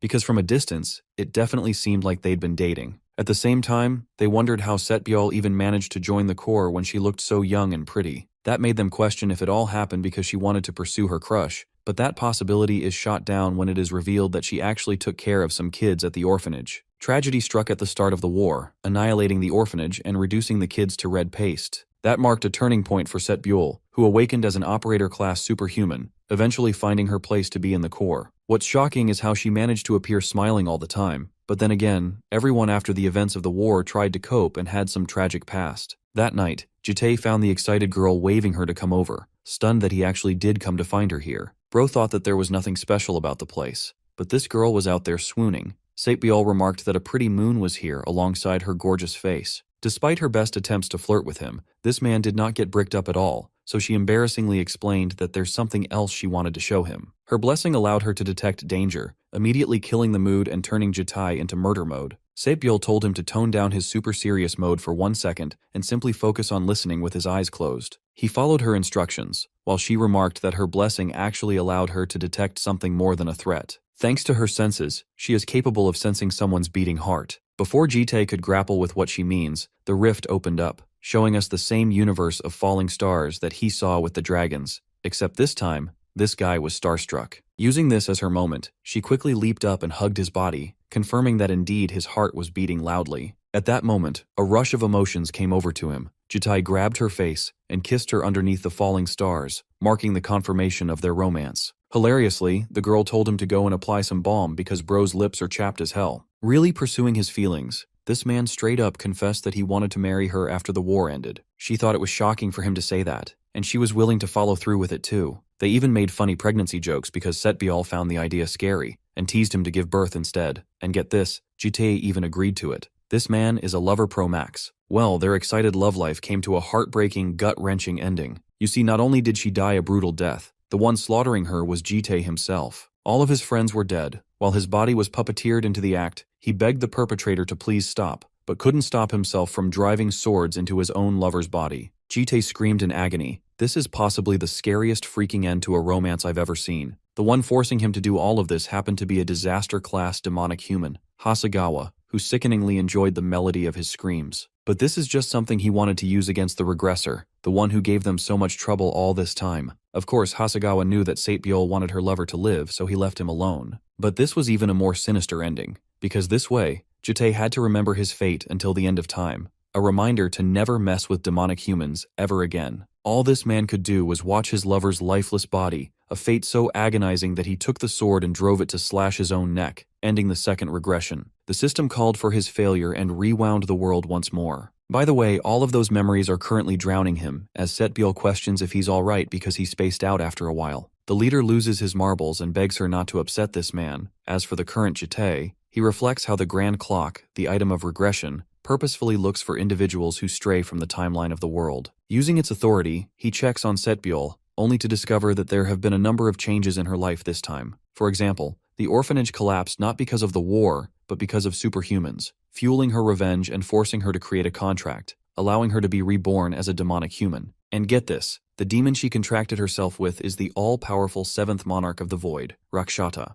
The item also warns him that she might remember fragments of some memories from the earlier regressions, but instead of letting his emotions govern the situation, Jitai consolidates himself that he needs to kill X no matter what happens. Back to mission protocol, Jitai confirms his position as Wingguard, and instead orders the leader to change it to Operator so he can work alongside this girl. After all, his only mission right now concerns killing X in any capacity. This transitions into the dungeon at Hithea's Ocean, where portals open up and the raid army descends forth to confront it. Ryunosuke is among them, alongside the girl, who actually has her senses sharpened around this man. Jite readies his sword as the Kraken subjugation mission officially takes off. The rest of the party members find themselves confused at the sudden inclusion of Operator Jite, especially since this man came at the last minute. They're worried that he'll be a liability, but they trust Ryunosuke's decisions in the end. The leader assures Jite that while some of them have doubts, it shouldn't be too difficult for them, but he's worried if he'll cause problems here. Our boy remarks that he has no intention of doing that. Ryunosuke urges him to just deal with his business and get the fudge out. What's interesting to Bro's ex-girlfriend is how shaken Ryunosuke appears to be around him,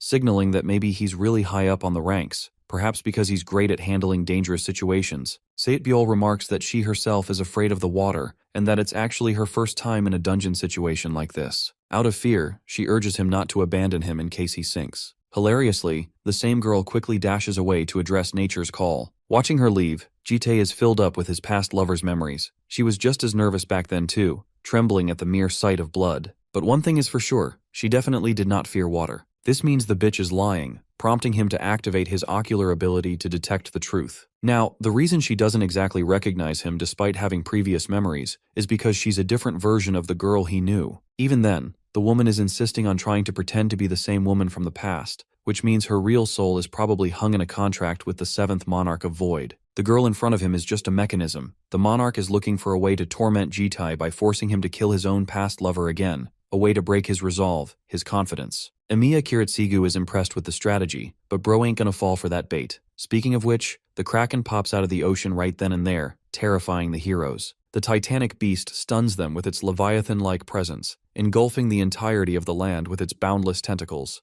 Ryunosuke is frightened because this massive creature is way larger than the reports he received. Giving his first order, he demands the team to quickly kill the fucker so they can catch some drinks. Yeah, bro's plan of attack is to just attack, craziest IQ I've ever seen. Anyway, his forces bluntly charge at the monster with hyper speeds. The first attack is made by the Divine Archer, whose projectile sweeps and pierces a clean headshot right above the Kraken's head. 3 superhumans jump up top for some melee damage. The creature tries to fight back, but their overwhelming numbers slash everything it has to offer. One hero rips its eye open, enraging the beast in a retaliation strike. The monster overwhelms them with one swing of its tentacle, effectively wiping out some of them in a single hit. Next up, a fleet of sorcerers chime in to try and restrain the Kraken's tentacles, while support superhumans try to buff up the effectiveness of each spell. Ranged sharpshooters are firing from a distance, while operators are desperately trying to expose the monster's weakness. The Kraken may be shackled, but not for long. The chains are ripping apart. Even the mages can't hold for long. Ryunosuke begs Operator Jite to expose the weakness, and this man dryly responds, telling them to target the beast's left eye. After all, when one of them hit the monster's eye earlier, it wailed in agony. This is the funniest part, because Ryunosuke is pissed off at such an explanation, so he demands Setbiol's summoning.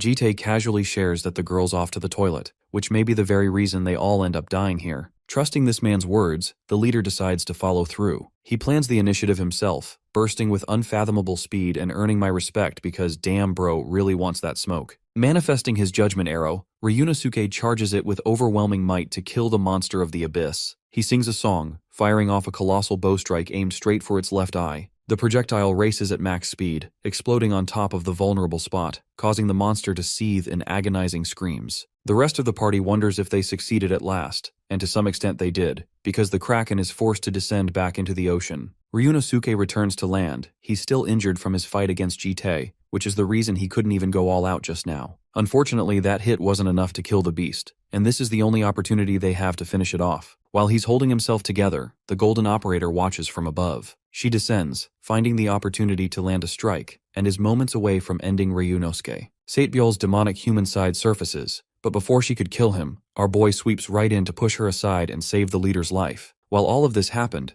Ryunosuke didn't even comprehend what went down. The operator sinks into the ocean. Setbiol's demonic nature surfaces, angrily questioning how long Jite knew about her plans. Finding his own closure, our boy assures her that Setbiol doesn't know him at all. He had regrets and lingering feelings in the past. Both her and both him of the second regression. They died. They died by his own hands. Hearing those words, the demonic human carves up a malicious smile, ecstatic that this man does know about her real identity. It happened on the battlefield. Setbiol and Jite were meant to be lifelong lovers, but like Andrew Garfield's Spider-Man, he ended up killing her. She even taunts him for having rough lips back then, and literally tries to strangle his ass the next second like the average girlfriend on her period. The demonic human tries to deliver a lethal strike, but this man ain't a simp and blocks it, forcing her to grow tentacles from her back and reveal her true form. Prototype X enters her final form, a terrifying vampiric woman fused with spider limbs. Going full Kaneki on his ass, she throws her Kaguni at him, but he aura farms and rips clean through them, gliding in the water. Except, those same ripped tendrils return to strike him on the flank, forcing Jite to block again. The demonic human goes on the offensive, knowing she's cornering him, forcing him to repeatedly fight back. It actually stuns her that he's become so much more powerful from back then,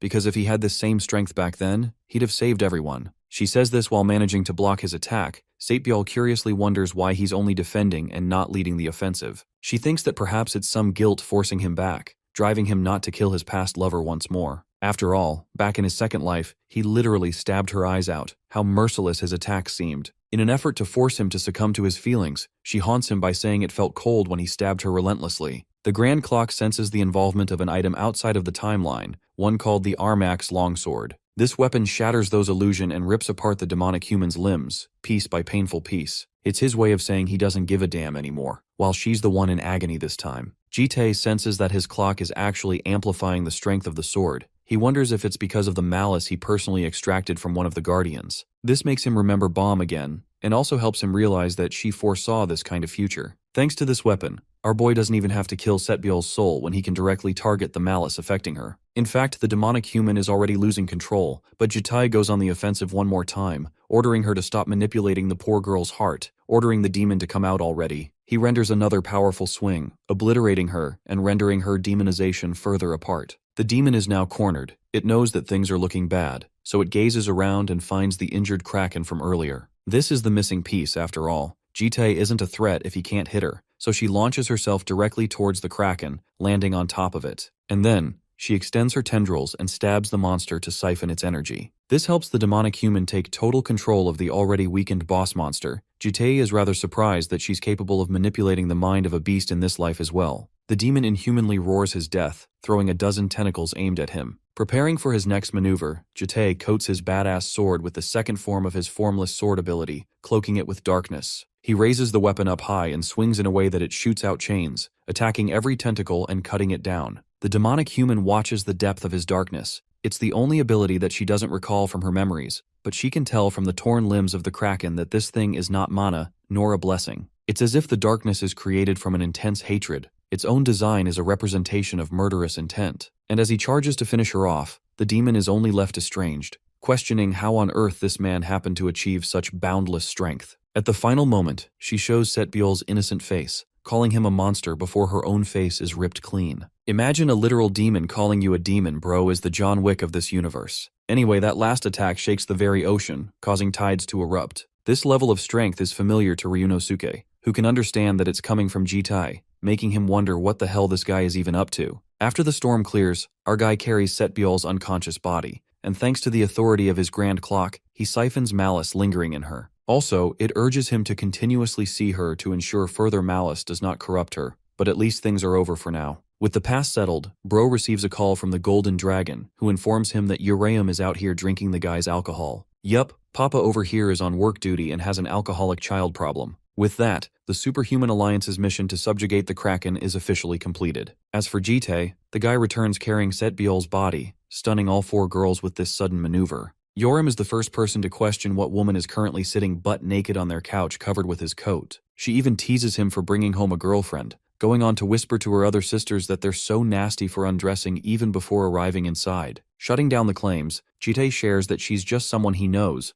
but the redhead continues to make accusations of how this is a common love story. Pissed off, Bro prepares his super special karate chop and assassinates her in one hit. He tells them that they're not close and that she doesn't know him, but Bomb can understand that his mission involved this woman somehow. Since he's still not done with the girl, he wants her to stay with them for a bit. If it's that simple, Yoram is chill, but the Golden Dragon is the first to roar an objection Ace Attorney style. She has a complaint that this place is supposed to be their safe haven, not for some other person to waltz in. It's hilarious because even the Blue Dragon agrees to Gale's complaints, while Uraeum ironically calls them conservatives. Refuting their argument, Jite expresses that they literally have a janitor guardian inside their house. The redhead and the others still object to the main claim. Even Bomb has to side with the sisters. Her main complaint is that it's a woman too. Gale stands true and believes the voting proves them in the right, which means the women can't stay with them. Bomb decides to take these problematic children away for our guy to wrap things up. Urium is surprised to see the reactions of the sisters and asks Jitae what he's even gonna do. He ultimately doesn't know and thinks the only way out is to just take her someplace else. So in the next scene, or rather the following morning,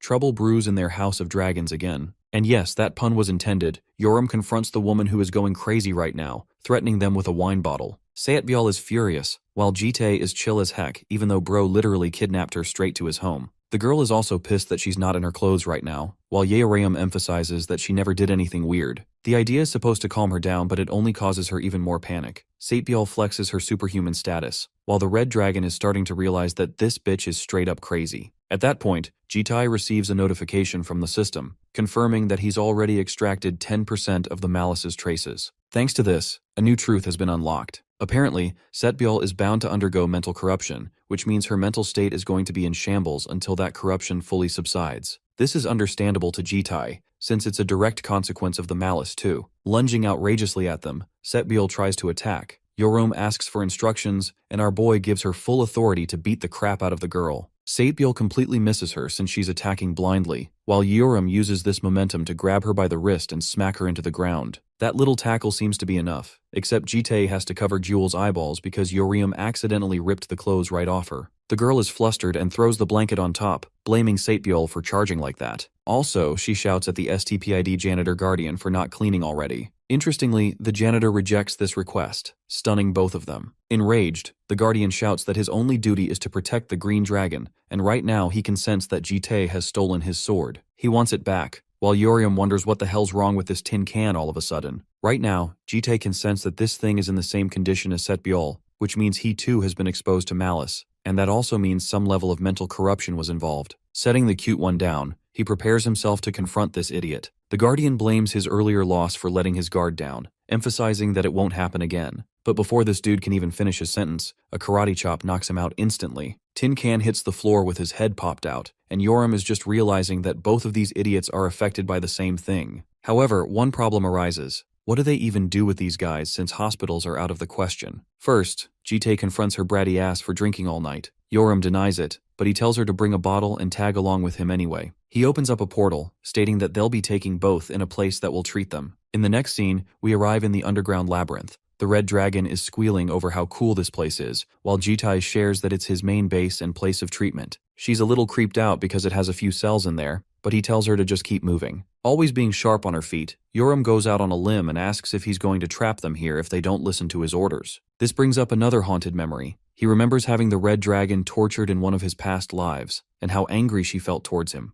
Quietly murmuring, Jitae states that he won't anymore. Next, he stands in front of another weird door. Urium is starting to question if people really live here at all, while Papa explains that they'll be renting a room. Thanks to her sharp senses, she understands someone strong is waiting on the other side, giving the red dragon the shock of her life when he reveals that it's the second strongest man in the world. Before she could ask any more questions, Bro slams the door shut, and on the other side, is welcomed by a monster immediately throwing a powerful fist. Jitae doesn't even look at the thing and blocks the attack, taunting his friend for greeting him so roughly. The man sitting there in wait is actually BM, who taunts back that he never really invited him here at all. We have a little backstory snippet of BM, who once quietly drew on his notes, but one day tragedy struck. 40 years back, he was hit with the mass disappearance incident. Superhuman ended up disappearing out of nowhere, and though governments tried to look for them, they could not find a single trace. Those same children vanished for 15 years, and out of all of them, one man returned. They called him BM, the first returner from a world called Aranuth. The same guy is second on the ranking of the strongest superhumans around, currently sulking over the fact that our boy over here cut up the chimera with a clean cut. Jitae assures him that he can patch this ugly thing back up in no time. In other words, he intentionally marks a clean cut. BM fixes the chimera, questioning why he's here at all. The man quietly states that he wants a room in the labyrinth, further spooking him out. At this point, he's really starting to question Jitae's identity, but our boy doesn't elaborate on what he is, merely that he has people in store he needs to treat for 6 months. BM is not generous and gives him an ultimatum of 30 days at most. Clearly it's not enough to Jitae, but the more he talks, the more this nerd keeps on decreasing the count. BM mocks him for thinking that there's anything left in this world that he needs, suggesting that the item he's looking for is in another world. Shoving him up with a middle finger, this guy thinks he's already being generous to an intruder who broke in and killed his chimera. Since he doesn't want to cooperate, Jitae taunts him for acting like he's the owner of the labyrinth before cleaving the whole place down. In other words, bro is saying he'll keep trashing the place if the fucker doesn't increase the count. Pissed off, BM activates his powers to truly confront him, assuring the man that he'll regret his actions. The ability he's using is called Ahilia's Curse, graded AA+. Since he invoked something like that, our boy is starting to wonder if he's intent on destroying the whole place down. But BM has such precise control that he's confident he'll only need to target him. The arm extends its way to capture its target, but our boy doesn't even move from his spot. All he does is glare at the overgrown limb to stop it dead in its tracks. His powers stun even BM, who can't manipulate his arm anymore, wondering if it's illusion magic. But no, the real answer is something different. Even the cursed arm of Ahilia is succumbing to primal fear. The demonic blood is terrified of this man. The craziest thing is that BM didn't encounter this experience, not even when he faced off against Oscar. Teleporting right behind him in an instant, Jite grabs a tube and asks what he's cooking. He flings it over, threatening to smash it, making BM lose his marbles. Bro panics because it's his invaluable sample to create human-like chimeras. Jite is intrigued, while BM assures him that he doesn't have a sinister scheme to take over the world. He actually just wanted to make a clone of himself for when things got bad. That's why he's terrified and wants Jite to just put the thing down. Unfortunately, bro was lying, because our guy activated his special eye to detect the truth. He nearly shatters the vial, causing BM to blurt out the real truth. However, Jite feigns ignorance, not really caring about the answer. All he cares about is the room. No longer having the same arrogance, BM allows him to use it however long it wants.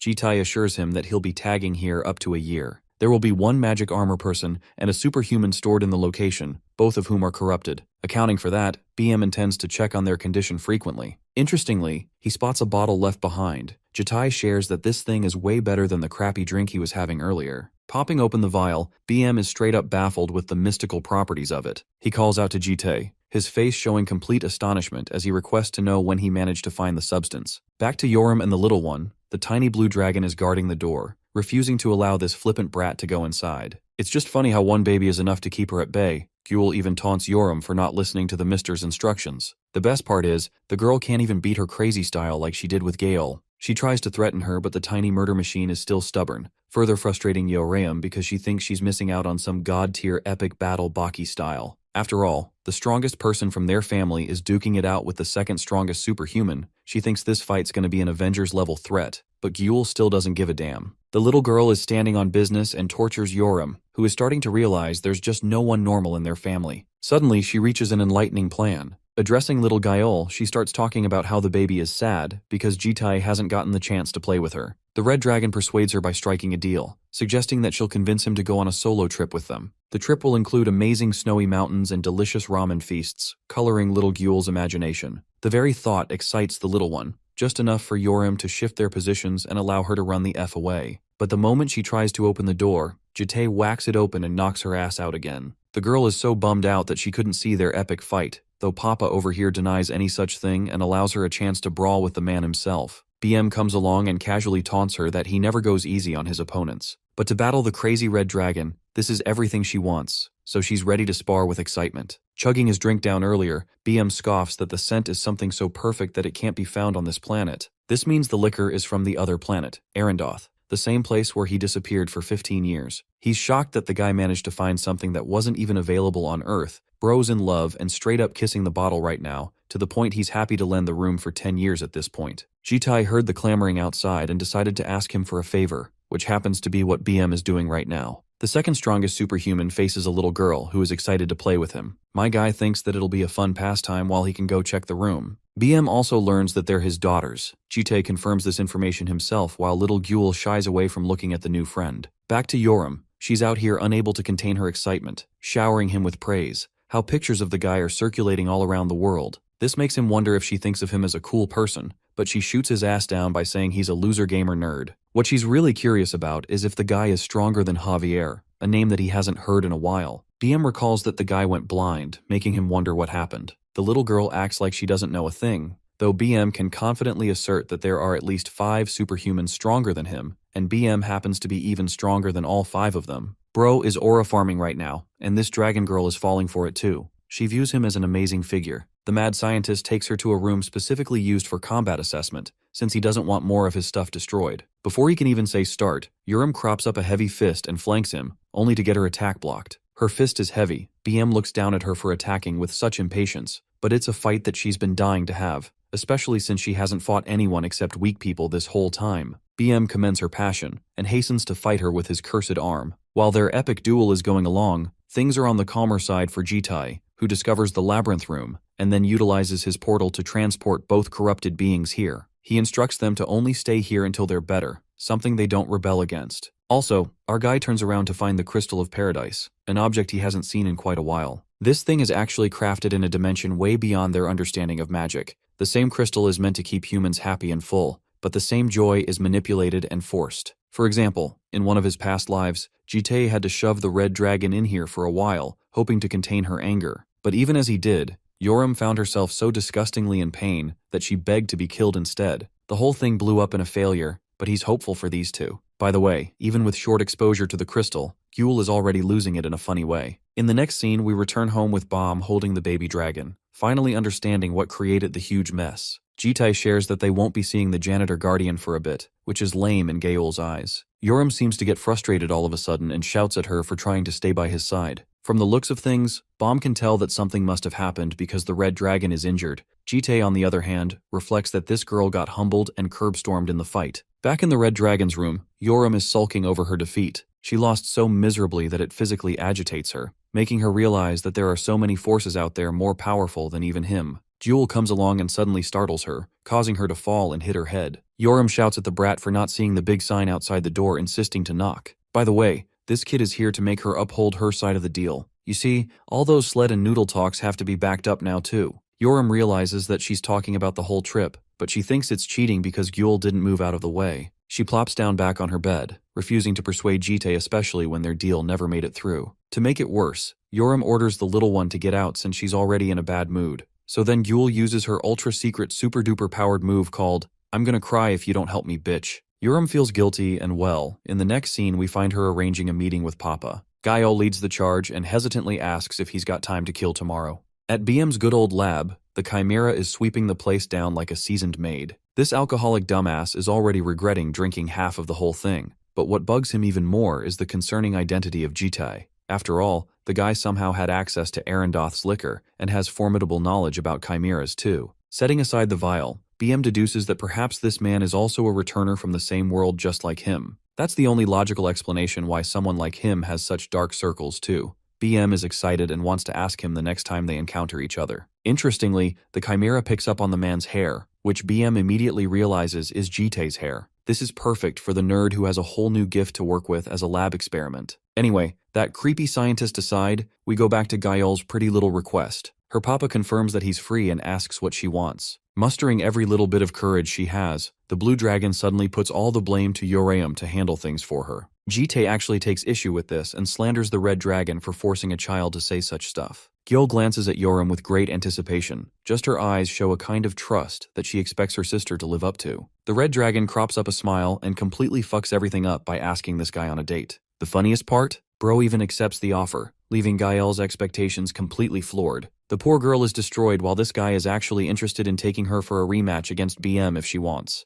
Yoram declines the offer and tells him to have the date with the blue dragon since she wants it the most. Aside from that, she wants to talk to him about a personal matter upon his return, something that is truly serious. Silence ensues when Yoram leaves. Jitai asks Gyul what she wants to do. The little blue dragon blushes and requests to go sledding. The scene cuts to the Himalayan mountainous regions, where these two are actually having serious fun on a sledding descent. Our big guy is unfazed like usual, even bouncing off the edge of the mountain without a care in the world. This kind of height thrills the little one, before they land with a heavy crash. Gyul finds the activity pretty fun, even if her legs have gone numb from the fear. Jite pulls her up and puts the little one on his back, asking if this is more suitable. Gyul ends up covering Bro's eyes, concealing his vision. Instead of letting go, the cute marshmallow proceeds to cover his nose too, before inevitably covering his mouth as well. It's so cute to see this moment, and by night, both father and daughter are done with a heavy meal. The hilarious part is how this little dragon alone managed to eat 20 damn packs of ramen by herself just now. Gyul watches his socks from the side. Jite questions what she's trying to do, and like an excited baby, she tries to pull them off. Being a responsible parent, Jite urges her not to play with his socks since they're dirty.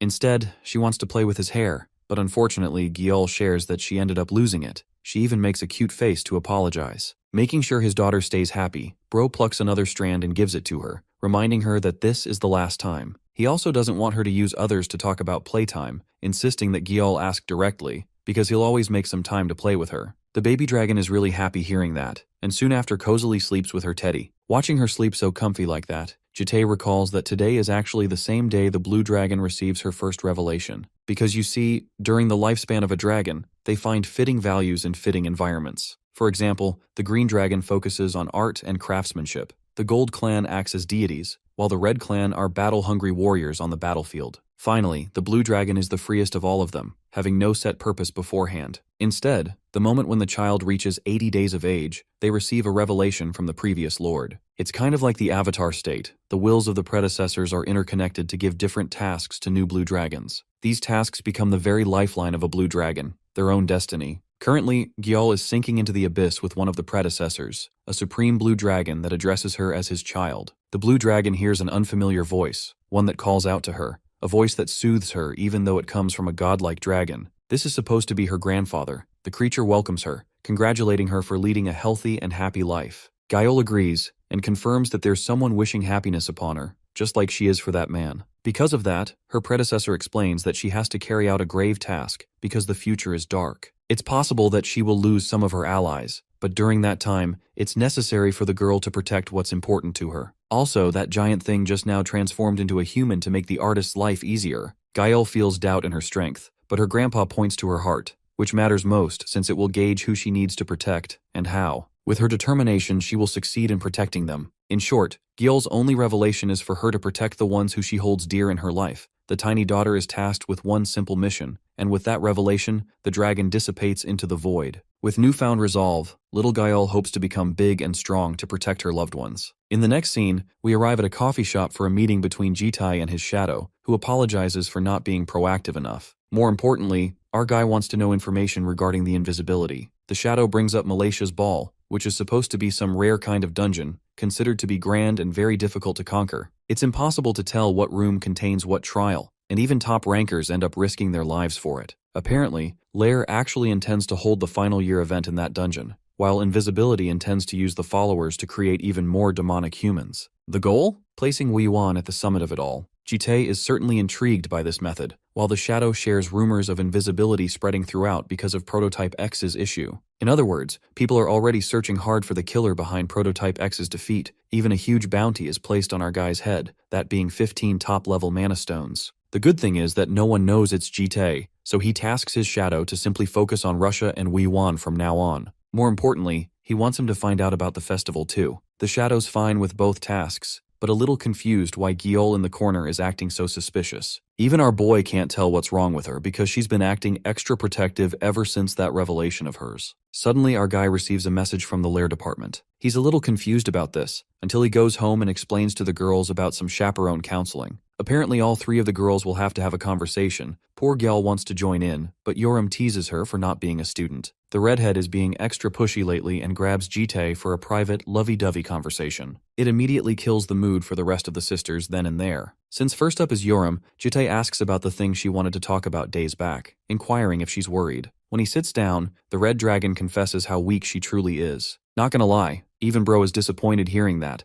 even reassuring her that BM is just that strong for her level. However, Yoram doesn't have that concern. She just hates the fact that even after winning against the students, she did it thanks to her dragonic strength. In other words, she had to use some of her dragon heart, almost going as far as to unveil her new form too. The victory felt pathetic even for her level. Comforting her, Jite remarks that she's already too strong, since the blood flowing within her isn't normal. In other words, he calls her lucky for having the ability to dominate just because of the way she was born. And if she forces evolution, then she'll fight her own nature and pay huge costs for it. Yoram doesn't want to care about the future, all she cares about is being strong in the present. Jotting his notes down, he offers to give her a chance during school break. The redhead is confused until he explicitly reveals that Jite will be personally teaching her ways to become stronger. This seems like the offer of her lifetime, but instead of feeling grateful, the cocky brat thinks that she's going to be doing him a favor by becoming his student. Up next is the Golden Dragon, the popular idol girl who straight up says she likes school and friends. Since she doesn't have needs, Jite asks her to send Bomb in instead. However, Gyal asks for something last minute,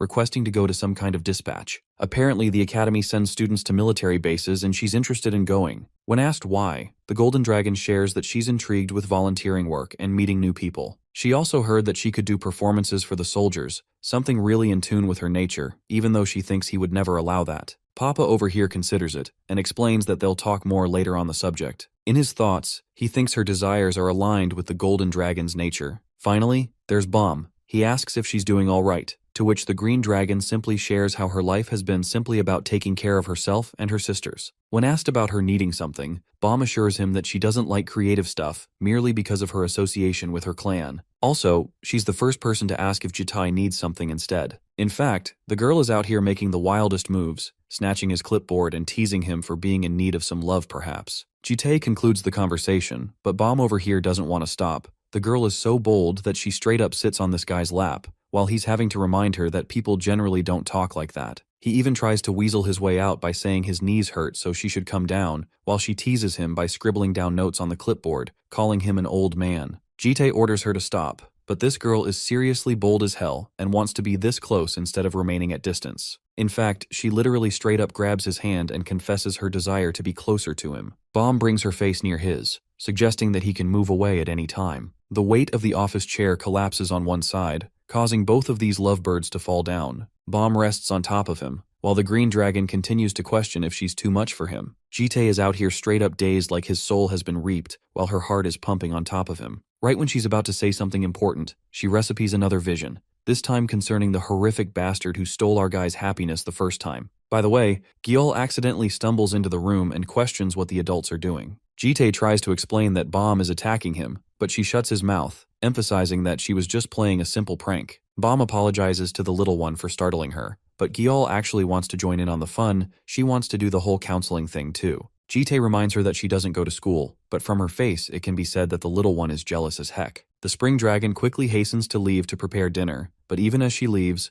words hang down in her throat, as she has seen something sinister. The Academy's end-of-the-year event is announced receiving worldwide attention. Traces of corruption and conflict soar sky-high, with authorities including governments, guilds, and proper families donating to the festival's cause. Wu Yuan stands at the podium, announcing that it will be held in the Malaysia's Ball Dungeon. There are interviewers curious to know if the difficulty level will be adequate for students, but Wu Yuan assures them that the current batch is much stronger than the one they received last year. Also, this team will consist of students, but also include proper rankers with established guilds and families. In other words, they've spent quite a bit of time preparing, and he assures them that they've got more reason to be excited about the event than worried. As for Bro's teaching assistant who's watching this broadcast from home, Guak Panwi is terrified to be working under his ass. Hashimoto adds that Wu Yuan is indeed harsh for ruining his arm like that. All of that hate is focused on the man known as X, the one responsible for foiling their plans. Still, Guak Panwi thinks their mistakes will be rectified soon when the plan reaches fruition, because if Wu Yuan is handed a proper seat, they'll all receive proper respect. Both assistants are hoping for good preparations for the event. Panwi is about to spoil something but refuses to do so at the last second. But this seductress urges him to spill the beans, even using her voluptuous thighs as a means to corrupt Bro's mind. The horny takes over him, causing him to blush. Eventually Panwi caves and hopes for her to not spill the beans. The truth is, they're actually planning on recruiting 2 disaster-class demonic humans and 1 calamity class to attend the ball. Excited, Hashimoto asks for names. Hasegawa is the only one that he's able to reveal before Panwi gets a sudden phone call. Now you guys may be wondering who this chick is. Well, it happens to be Jitai's beloved shadow servant, who confirms receiving critical information. Back at home, Gold and Blue are chilling together, while Jitai readies himself in a sexy-ass suit to attend someplace. They're left baffled. Gale asks if he's headed for a wedding, but Korean John Wick clarifies that he'll be attending a funeral instead. Outside, he walks with the memories of Hasegawa creeping in. This is the same bastard responsible for torturing him in one of his lives. While Mr. Hot Guy is chilling around, people seem to be fixated on a mesmerizing woman that looks like a celebrity. It's Bomb, who finds him in the distance, even though he tries to avoid her gaze. Like a maiden in love, she zooms up to catch up to him, while he asks why she's dressed up like that. Apparently Bomb wanted to dress similar to him, thanks to her knowledge of the future of how he was going to be dressed anyway. It's a cheeky move. Jitai plays it nice and tells her to go back, which is a response that she predicts with accuracy. Bomb cements that she'll obviously say no, emphasizing that he'll need her help. But the cold-hearted Jitai will angrily look at her, before Bomb falls down crippling and weeping for him to come home. Dropping the mystery, Jitai declares that he's going on a mission to kill someone, emphasizing that he's not a good person at all. In fact, he's only going to kill more and more people, and his methods will be sinister each and every time. That's why he doesn't want the Green Dragon to see such horrific events, so he urges her to go home now. Instead of backing out, Bomb shares that as a member of the Green Dragon clan, she has the ability to peek into the future. But not just that, she can't even do anything about what she's able to see. For example, the other day she saw a mentally ill child kill her own mother despite her taking care of him for 2 decades. The method was insanely cruel, but she couldn't do a thing. But when it comes to him, she wants to do everything. She wants to help him like that one time how they saved a woman together. Hearing those words, Jitai actually lets out a sigh and ends up submitting for the first time ever, with the condition of sending her home if she messes with his mission. An excited Bomb is the happiest she's ever been, and the scene takes us to Kyoto, Japan, where the puppet master Hasegawa is readying up to take his leave. Let's cut to the fancy-looking Grand Hotel. Jitai and his Valentine enter the hall, and the first thing they see is even fancier-looking couples just bawling it out. She's surprised that this is the location where he's going to have this supposed death match, and though she did manage to catch glimpses of it using her ability, she's seeing it for the first time in person, so it's still overwhelming and confusing to her that a fight is going to break loose here. Jitai moves forward, urging that she keep her guard up because there are enemies around, even though she senses that there aren't any demonic humans around. One woman comes along. She's a blonde with a fancy red dress expressing her interest in Jitai's family. The guy casually states that he's from the Konotsuke family, the same clan that loves operating in secret. At the same time, she had no idea this family had such a looker,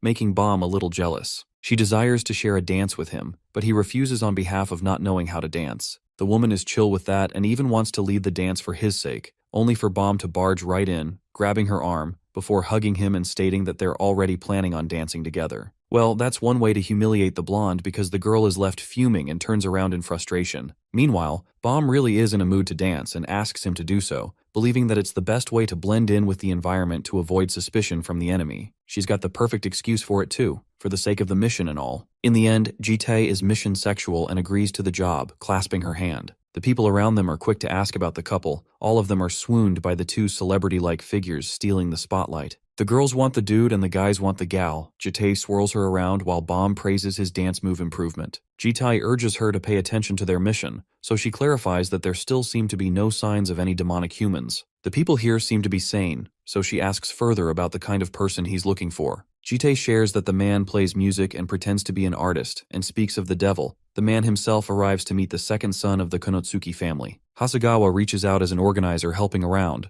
apologizing for interrupting their fine dance. He also learns about the gorgeous Bomb, who introduces herself as Haru, or his secretary. The spring dragon praises the old man for his fine music, while Hasegawa acts humble in front of her. Closering on Jitai, she insists on becoming a pair of butterflies to steal the limelight of the party. Hasegawa laughs, insisting on greeting her as the mistress next time with the way things are going. Our boy is starting to think that she's overdoing her part, but the spring dragon teases him not to make awkward expressions. Forgetting about her, our boy asks the old man when his performance will begin, and learns that it's about to start. Bomb is thrilled to hear it for the first time, while the old man hopes that it leaves a mark. With him aside, she realizes that Jitai wants to smoke this guy, except that's the tricky part. This fucker is actually immortal. At the same time, each resurrection takes him a while, specifically 10 years worth of wait. Now the original plan for Jitai was to annihilate this whole party alongside the fat old man, but he's fine with letting some entertainment carry on. Bomb can understand where he's coming from, while Hasegawa's performance takes the center stage. The Green Dragon is out here playing full baddie mode because she's invested in finding a method to kill the old man for good.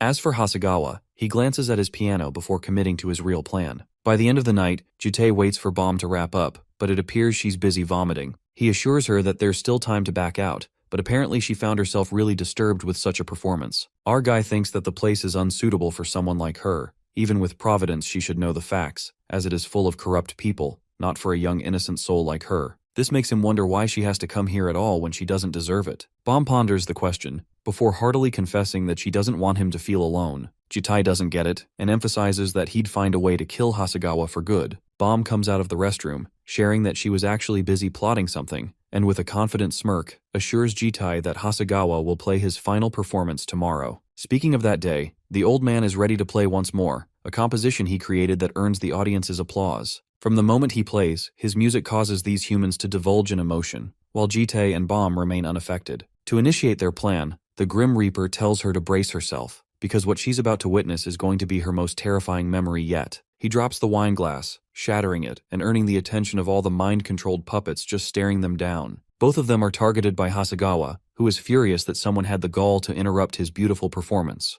While everything goes nuts, our boy and the girl just stay chill. Looking at the people around her, Bomb realizes that none of them is actually alive. We go back a few moments earlier when Jitai asks her if the people at the gala are actually corpses. The girl confirms it, saying that they are all just puppets being used by Hasegawa. When our boy asks her how she is so sure, she reveals that she can tell because she is a dragon. By touching someone, she can sense if they are alive or not. When she touched one of the girls, she did feel a bit of life, which bothered her since it seemed like the only part of them alive was their ears. Our boy reveals that the man has a hobby of collecting human ears, which means that he pasted them onto them so they become his puppets that can only listen to his music. He realizes he was too impatient in his past lives when he killed Hasegawa before finding out about this secret. Bomb asks about Hasegawa's immortality and explains how demon contracts work. She draws a picture to show that if a demon fails its goal after transforming, it has to go through a molting process. She excitedly suggests a plan to fix things, and our boy agrees because he wants to force Hasegawa to show what he is hiding. With this, he decides to go with the plan Bomb came up with. Back in the present, Hasegawa stops playing his piano and screams in anger because his performance got interrupted. He orders his minions to cut off the intruder's ears, and the walking corpses lunge forward like hungry beasts. Surrounded on all sides, Bomb asks Jitei if this is the brutal world he always deals with. When he nods, the girl closes her eyes and makes up her mind. She wants to understand his world better, refusing to just stand behind him and be protected. A huge invisible pressure blasts the walking corpses far back. The girl stands with her hair blowing in the wind as glowing magic circles appear under their feet, unleashing her ultimate skill, Draconic Tongue. This crazy power shakes the whole building and locks the walking corpses down tightly with magical chains. Even Hasegawa cannot escape the chains and is frozen in place. The girl tells Jitei that she will hold back the puppets so he can focus on the puppet master. Our boy nods and dashes toward his main target like a dark streak of death. Hasegawa struggles for nothing against the glowing magic circles, hissing and roaring that this magic cannot stop him. But the violent demon energy starts to burn the girl out, and her dragon scales begin to fade. Seeing her wobble, Jitei realizes she is still too young to handle a demon like Hasegawa all by herself. The walking corpses take the chance to rush forward, but our boy swings his sword and creates dark streaks of light that slice through the air, knocking his enemies away. He stares coldly at Hasegawa, who is still screaming about his ruined performance. The puppet master threatens to cut off their ears to make them permanent members of his audience, and he switches to his molting state, draining energy from his puppets to make himself stronger. The dragon magic shatters, and Bomb falls to the floor, completely wiped out by the demonic energy. She pants and apologizes for not keeping the magic up longer, but Jitei gently tells her that she did more than enough. As she looks up at him, Bro starts aura farming and tells her to leave it all to him.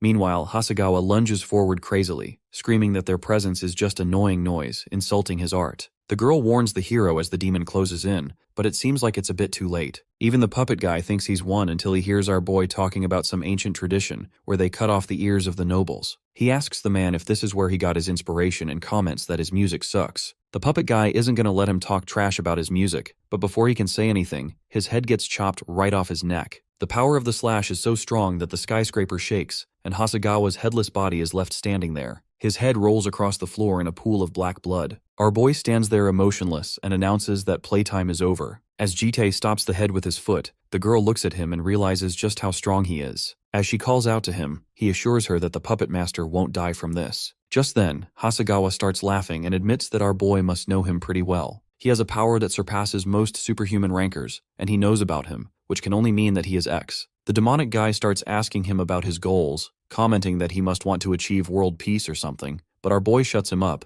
saying that he is talking too much for a corpse. Since his audience is dead, he can no longer perform for them, and will lose the immortality that was granted to him by Amarbarka. This makes Hasegawa a bit surprised since our boy even knows the name of his master. Still, he believes that he hasn't lost yet because he can still perform without an audience. Moreover, if his audience leaves because his performance isn't good enough, he can always improve and make more audience members. With this, the guy launches a series of strings from his decapitated body and launches them towards Bomb. The girl is too shocked to react and gets caught up before she can do anything. Hasegawa admits that Jitei might be strong, but his girl is too weak. No matter how strong someone might be, as long as their human nature is intact, they can still control themselves. Bro thinks he has outsmarted our boy and starts telling him that his love is the reason for his downfall. If he touches him, he will kill the girl, and if he doesn't do anything, the girl will kill him. His only choice is to kill himself or kill the girl. Unfortunately for this UNC, he has no idea who he is going up against. As Bomb charges at Jitei with that sharp piece of glass, he continues being nonchalant and comments that the puppet master has a horrible hobby. Then suddenly he turns his head towards him and mentions that he is glad he hasn't changed. The old man gets a jump scare, and before he can figure out what he means, Bro gets teleported to the spirit realm. He wonders if this is all an illusion,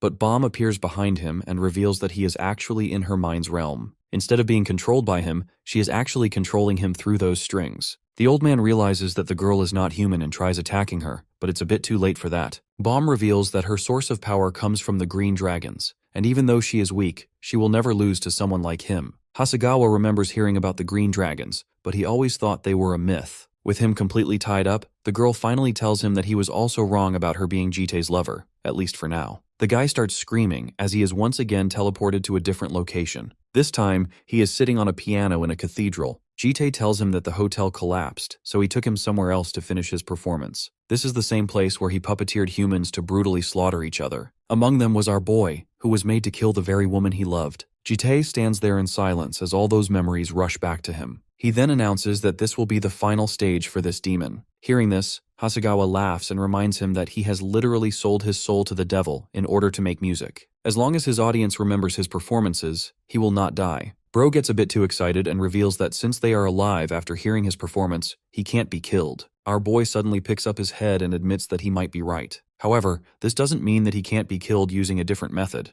The next moment, he starts slashing off his arms and comments that if he can't perform for the devil, his contract will be rendered useless. After cutting off his arms, Bro looks him dead in the eyes and orders him to perform for him. Hasegawa starts to panic, but he still thinks he can regenerate. However, it turns out that Bomb's mana is preventing his body from healing. With no other option left, Jung starts smashing his head to the piano in order to perform, but the devil isn't going to listen to this trash piece of music. As a result, his contract gets terminated, and he burns away. Jitei catches one of his burning remains and throws it back. Noticing his reaction, the girl asks him what happened in this place. Instead of answering, he pinches her cheeks and tells her not to do something so dangerous again. Bomb complains that if she hadn't done that, the guy might still be alive. Our boy knows that she is right, so he pats her on the head and says that it's time to go back home. Back at home, we see her creating a Mr. Observation report in her diary. In her report, she writes about different things she has observed about Jitei so far. This mostly includes things about his personality and his behavior. She also writes that he loved the bold dress she wore. While Bomb is busy writing fan fiction about our boy, he enters the room and asks her what she is doing. The girl immediately reaches for her diary and hides it, which makes him even more suspicious. When he questions what she was writing, she simply tells him that she was filling in stars whenever she felt closer to him. Still a bit suspicious, he decides to buy it and leaves. Bomb takes a sigh of relief and wonders what happened to him since he never really cared about what she was doing. This makes her think if he is changing because of them. While she is deep in thought, Gyul enters the room like a ninja and starts reading her diary. The girl freaks out for a second until she realizes it's just her little sister. After making fun of her drawing, Gyul shows her the ID she stole from her papa. Grabbing the ID from her hands, Bomb tells her that she shouldn't be stealing and suggests returning it. However, when she takes a look, she notices something on the card. The scene then changes to the headquarters of the Global Superhuman Association. Someone watches the news reporting an incident at a hotel in Kyoto.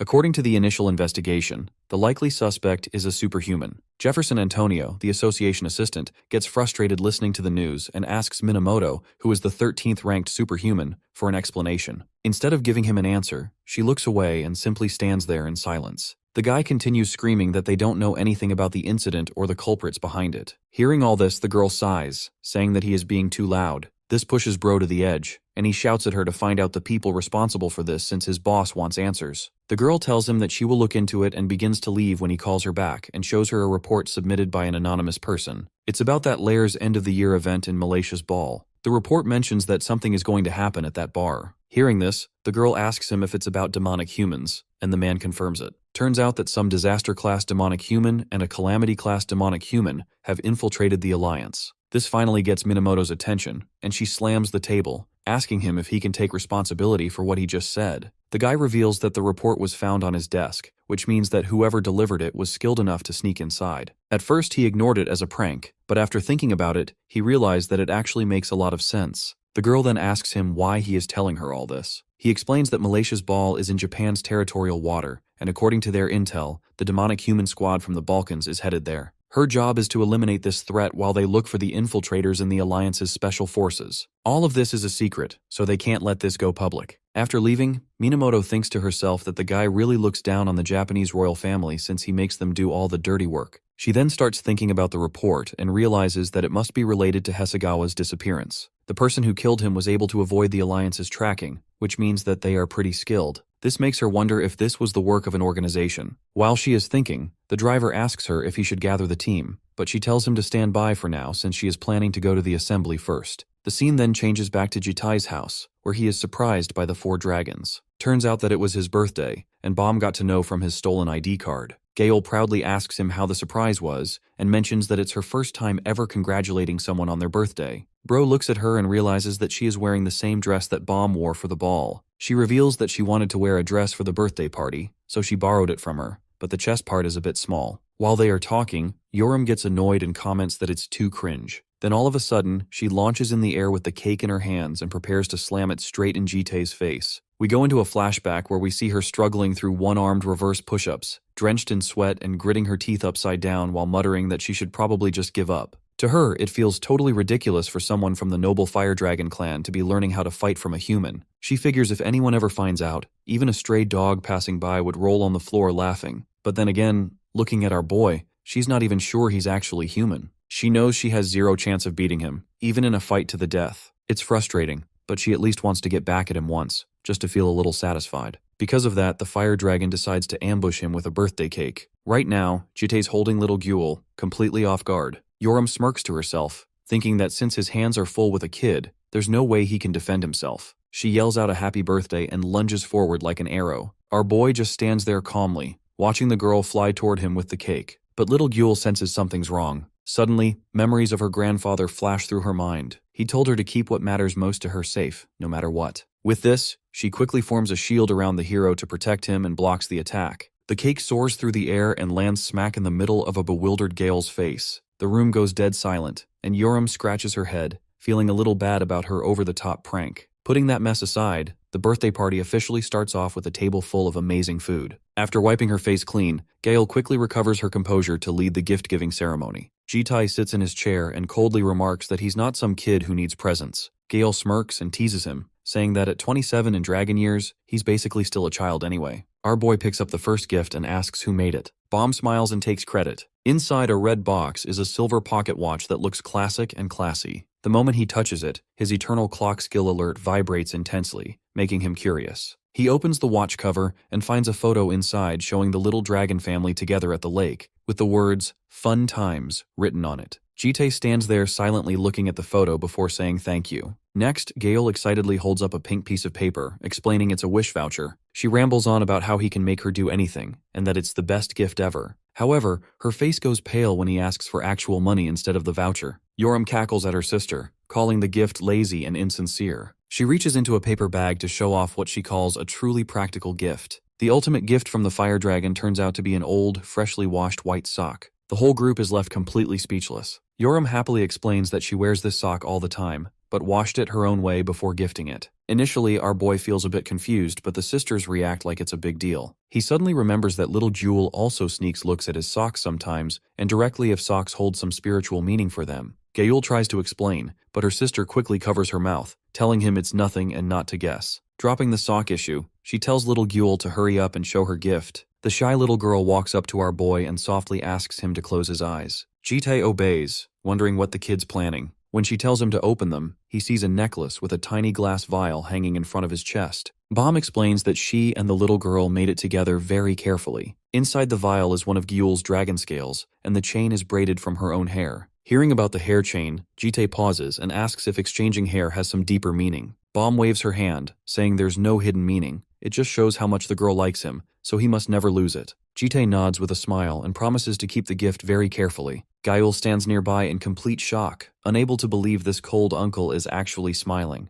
After that, our boy tells everyone to go to bed early. The scene then shifts to the freezing Marie Birdland in Antarctica. This is the only part of Antarctica not claimed by any country, but a secret underground organization is currently building a base there. Unlike the International Superhero Association, this group is a collection of powerful individuals who only want to wipe out demons. The members include Minamoto Ai, a female prosecutor for the Japanese Imperial Special Mission Bureau, who ranks 13th in the world. There's also BM, the first person to return from Aranuth, who holds the second spot in the global superhero rankings, and Myung Yongha, a druid of regeneration ranked 9th in the world from Korea's famous Magic Clan. Right now, he is crying bitterly and constantly calling out Minamoto's name. She walks into the room, sighs at the scene, and asks the scientist what's wrong with him this time. The guy falls down to her legs, sobbing that the doctor just shared some massive news. He explains that his wife is finally showing signs of recovery after so many years. This amazing news stuns the whole group because her illness was always considered incurable. The concentration of ancient viruses in her body is dropping fast, which is a miracle that no research could achieve over the last 10 years. The guy tightly holds BM's hand, confirming it's all thanks to that medicine he made. BM modestly downplays it, saying the herb itself just acted as a powerful antibiotic to destroy the virus. He curiously asks where he found such a magical medicine, noting it was never even seen in Arendoth. The guy reveals he received it from a stranger he met along the way, stating he was no ordinary person, but someone incredibly powerful. Hearing this, the BM begins to wonder if this is the guy he was looking for. Just then, Minamoto interrupts and pulls him into a corner for a private chat. The man stands behind them, muttering that the two will fall in love and find happiness. She coldly finishes congratulating him on his wife's recovery and walks away. BM follows her in confusion, jokingly asking if she's suddenly developed feelings for him. She shuts down that thought instantly, saying he's not her type. Her face quickly turns serious when she reveals that it's about Hasegawa and a Calamity-class demonic human. The two head out into the hallway to keep talking. BM points out that Hasegawa's disappearance and a strange report sent to the Hero Association headquarters are both the work of the same person. That report mentioned a disaster-grade monster would appear, and Hasegawa is definitely one of them. The girl sighs and admits that, looking at the situation, that seems to be true, though she isn't entirely certain. For now, the association plans to go ahead with the year-end event. They've asked her to quietly deal with the monsters gathering around the area while they search for any hidden monsters inside the association itself. Hearing this, BM laughs out loud, calling them idiots and saying it'll be a miracle if they actually find anything. He notes that she and her allies are the only ones doing the real heavy lifting, but asks if she really needs to keep this a secret from the tree. The girl replies that it's a matter of life or death. She feels it would be too cruel to force someone who just escaped 10 years of torture and hell to return to that nightmare again. Hearing this, BM asks her since when she's been this gentle, joking that he's so moved he could cry. That ticks Minamoto off, and she threatens to off him if he doesn't knock it off with the jokes. He gets back to the point and asks what she actually wants from him. She asks for his help tracking down Hasegawa and finding out where that recent report came from. BM pouts and reminds her he's not some detective whiz. But then an image of Jite pops into his head as he mulls it over. He heads up to his room, and Minamoto asks if he's thought of something. BM grins and says he's got someone suspicious in mind. Meanwhile, the scene cuts back to Jite's place, where the gang's still celebrating his birthday. After a long grind, they finally polish off all the food on the table. Gail yawns and rubs her belly, saying she's totally stuffed and sleepy before heading off to her room. Our boy checks his watch and sees it's already 1:45 a.m. He notices little Gyul starting to doze off, so he gently touches her cheek and tells her it's time for bed. In her room, Bomb's writing in her diary, noting that it's December 12th and Jite's birthday. Suddenly the door opens and he walks in with the little girl. He asks if she's still awake, and Bomb quickly slams her diary shut, blushing. She shouts at him for barging in without knocking, but he explains he's just there to put Gyul to bed since they share the room. As our boy turns to leave, the little girl reaches out and grabs his shirt, asking him to sleep with her. He tells her he needs to sleep in his own room, but she pouts, looking disappointed. Bomb steps in and asks Jitai to stay until the kid falls asleep, reminding him that Gyul even gave him a birthday present. Hearing this, he gives in, and the three of them lie together on Bomb's bed. Our boy feels awkward because the bed feels way too small, but Bomb tells him it's only 'cause he's too big. He notices Gyul's eyes are still wide open, and Bomb explains the kid's probably just excited to sleep next to him. She tells him to stroke Gyul's head to help her doze off. Jitai hesitates but then plops his hand heavily onto the little girl's stomach, making her jump. Bomb tells him to be way more gentle. He tries again, softly stroking the little girl's head. Relaxing from the warmth of his hand, she quickly falls sound asleep with her finger in her mouth. Seeing this, Bomb compliments him on his soft hands and says she's surprised at how fast the kid passed out. He tells her to go to sleep too. Instead, she asks if he'll help her sleep as well. She complains that lately she keeps seeing scary prophecies. The MC brushes it off as just a nightmare, but she reminds him that he's her guardian and she's still just a kid. Finding her pouty attitude hard to resist, he asks what he should do. Bomb takes his hand, places it on her cheek, and tells him to stroke her just like he did with Gyul. Feeling the softness of her hand, Jitai gets flustered and blushes hard. He quickly turns his head away, says he's tired, and bolts out of the room. Outside, he wonders if he's gotten too soft and caught up in daily life. Just then, his system sends a notification via Grand Clock EX, confirming that a target's been exposed to a small fragment of malice. The target is the 30-man Airborne Special Forces. Our boy feels a wave of relief, since he's more used to dealing with this kind of stuff. The scene shifts to a construction site, where a worker is getting slammed hard against a wall. Another worker steps up to complain, asking if members of the Superhuman Association are even allowed to do this. The attacker is a muscle mommy with blonde hair who is a part of the association. Dude tells the worker to get lost because she doesn't even know why she's doing this himself. The roid rage hits her hard and she threatens to kill him. We learn that this aggressive bunch is the 30-man Airborne Special Forces, a muscular combat unit of the Global Superhuman Association known for dungeon raids and counter-terrorism. Jitae used to be a temporary member of this unit during his early and middle life loops. He walks deep into the construction site and spots the two workers running away in terror. They warn him that it's dangerous and tell him to run. Suddenly, a loud stomp echoes and the blonde woman appears. It's Belle Barian, the captain of the task force. She angrily shouts at the old worker for not running away fast enough, threatening him. The old worker trembles in tears, scared for his life. In this life, the task force was sent to find monsters at Lair Academy but got infected by malice. The contamination twists their personalities and speech into a violent state. Realizing they got infected because of the report he made, Jitae tells the old worker to run away and keep quiet while he handles things. The girl notices him and clenches her fist, asking who this scrawny brat thinks he is to stand in her way. She throws a massive punch, but our boy blocks it easily with his small arm. Jitae remembers how Barian used to put a hand on his shoulder back in the day, telling him he was too skinny for the task force and offering him protein powder. Back in the present, he mocks her, saying her body has grown but her fist has gotten weaker. Furious, she yells, but Jitae hits him with some serious pressure and sends her flying against a wall with a simple flick of his hand. Seeing their captain get blown away, the other muscular members realize that the twink is actually strong. Enhanced by a high level of physical strength, they clench their fists and charge at Jitae like madmen, ready to crush him. Our boy stays totally calm as they rush toward him, only letting out a soft exhale. He locks his gaze forward and charges at the attackers, starting with a sharp knee strike straight to some guy's face. Another dude sees this and swings a big axe at him, but he's way too quick and dodges it easily. He follows up immediately with a hard punch right to the guy's face. The last guy still hasn't realized how dangerous Jitae is and keeps charging in.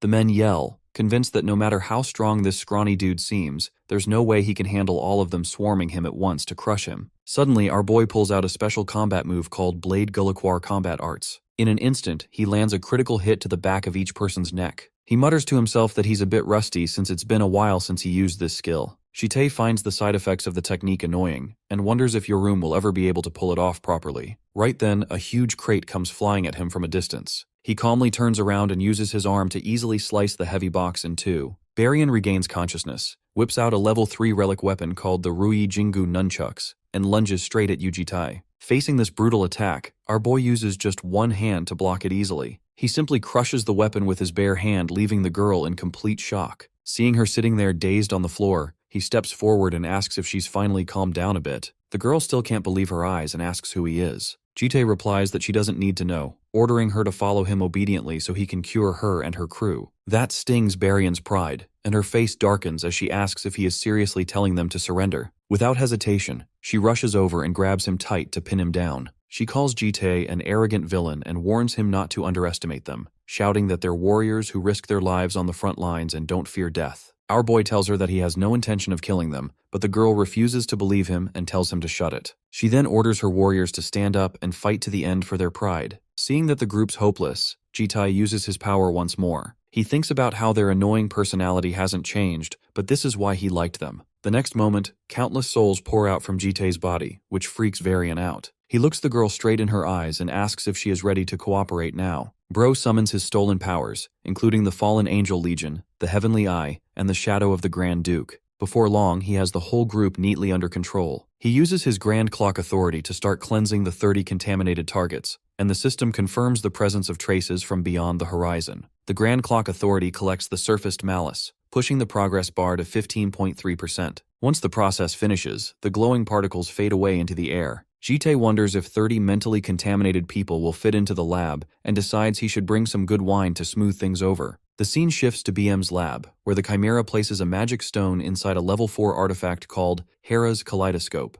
BM feels pretty satisfied, eager to finally test the machine. He's been trying to study a strand of hair that Gyul lost, but ordinary equipment was useless. With this artifact, he's confident he can find the source of her power. While he works, a hand touches his shoulder from behind. Annoyed, he says he's busy and tells the visitor to get lost, but the hand keeps touching his shoulder, making him mad. When he turns around, he finds our boy standing there with a bottle of wine. He coldly notes that this is where Gyul's lost hair ended up. BM tries to make an excuse, saying he just found it on the floor while cleaning up after his last visit and had no bad intentions. Without a word, Jitae takes the hair and destroys it. BM panics at the sudden loss but quickly shifts back to business, asking what brings him here. Our boy explains that he has more corrupted people. BM accepts the wine gift happily, but when he looks back and sees a massive group of giant men sitting in rows on the ground, he's completely helpless. He complains that 30 huge soldiers are way too many for his space and realizes his lab's gonna have to be expanded. He sighs, feeling like Jitae's made him a beast of burden yet again.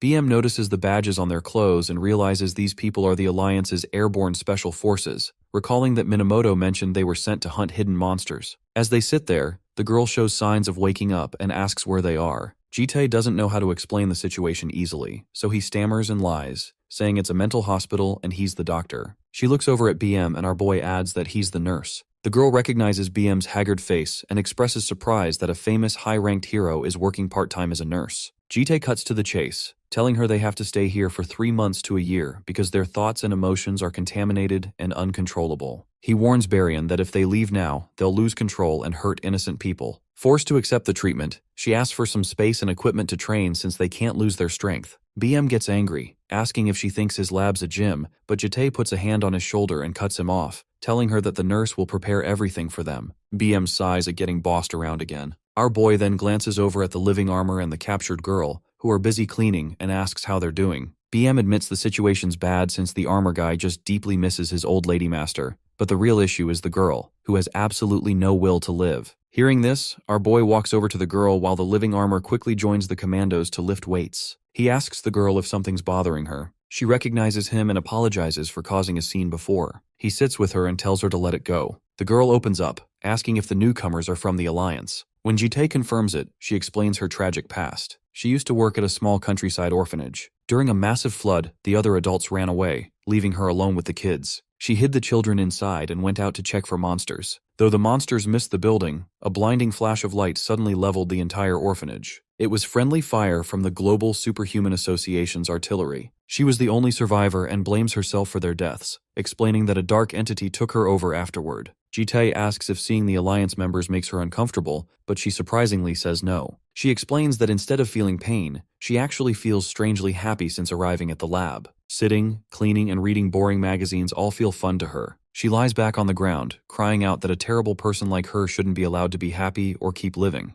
Our boy stands up and bluntly tells her that if she wants to die, she should just die, because living requires having something to look forward to. As he walks away, the girl wonders if he also has something to look forward to. Jitae looks down at the crystal on his chest, thinks for a moment, and replies that he's trying to do that too. Right then, Baryon walks over and asks if they are done talking. She tells the girl she overheard that she lacks a will to live and claims she knows a perfect remedy. The next moment, we see the girl trying to do a push-up, and the group yelling at her that her physical weakness is the real reason she wants to die. Since they have no gym equipment, Baryon decides to start her off gently with unarmed exercises, warning her not to use magic so they can clear her mind of bad thoughts. The girl cries out in utter despair, admitting defeat. Our boy tells Armada to take good care of her, and the armor agrees. BM walks up to Jitae, curious about how easily he answered questions about the Alliance, and deduces that a Calamity-class demonic human is indeed going to appear at the year-end event. Jitae confirms a massive battle is coming and tells him he'll need his help. Meanwhile, the scene shifts back to the penthouse, where Gale is excitedly looking at a tiny yellow creature that looks like a little chick. The scene then changes to Lair Academy, where Gale and her classmates are happily strolling down the path. She walks with them, carrying her acoustic guitar case,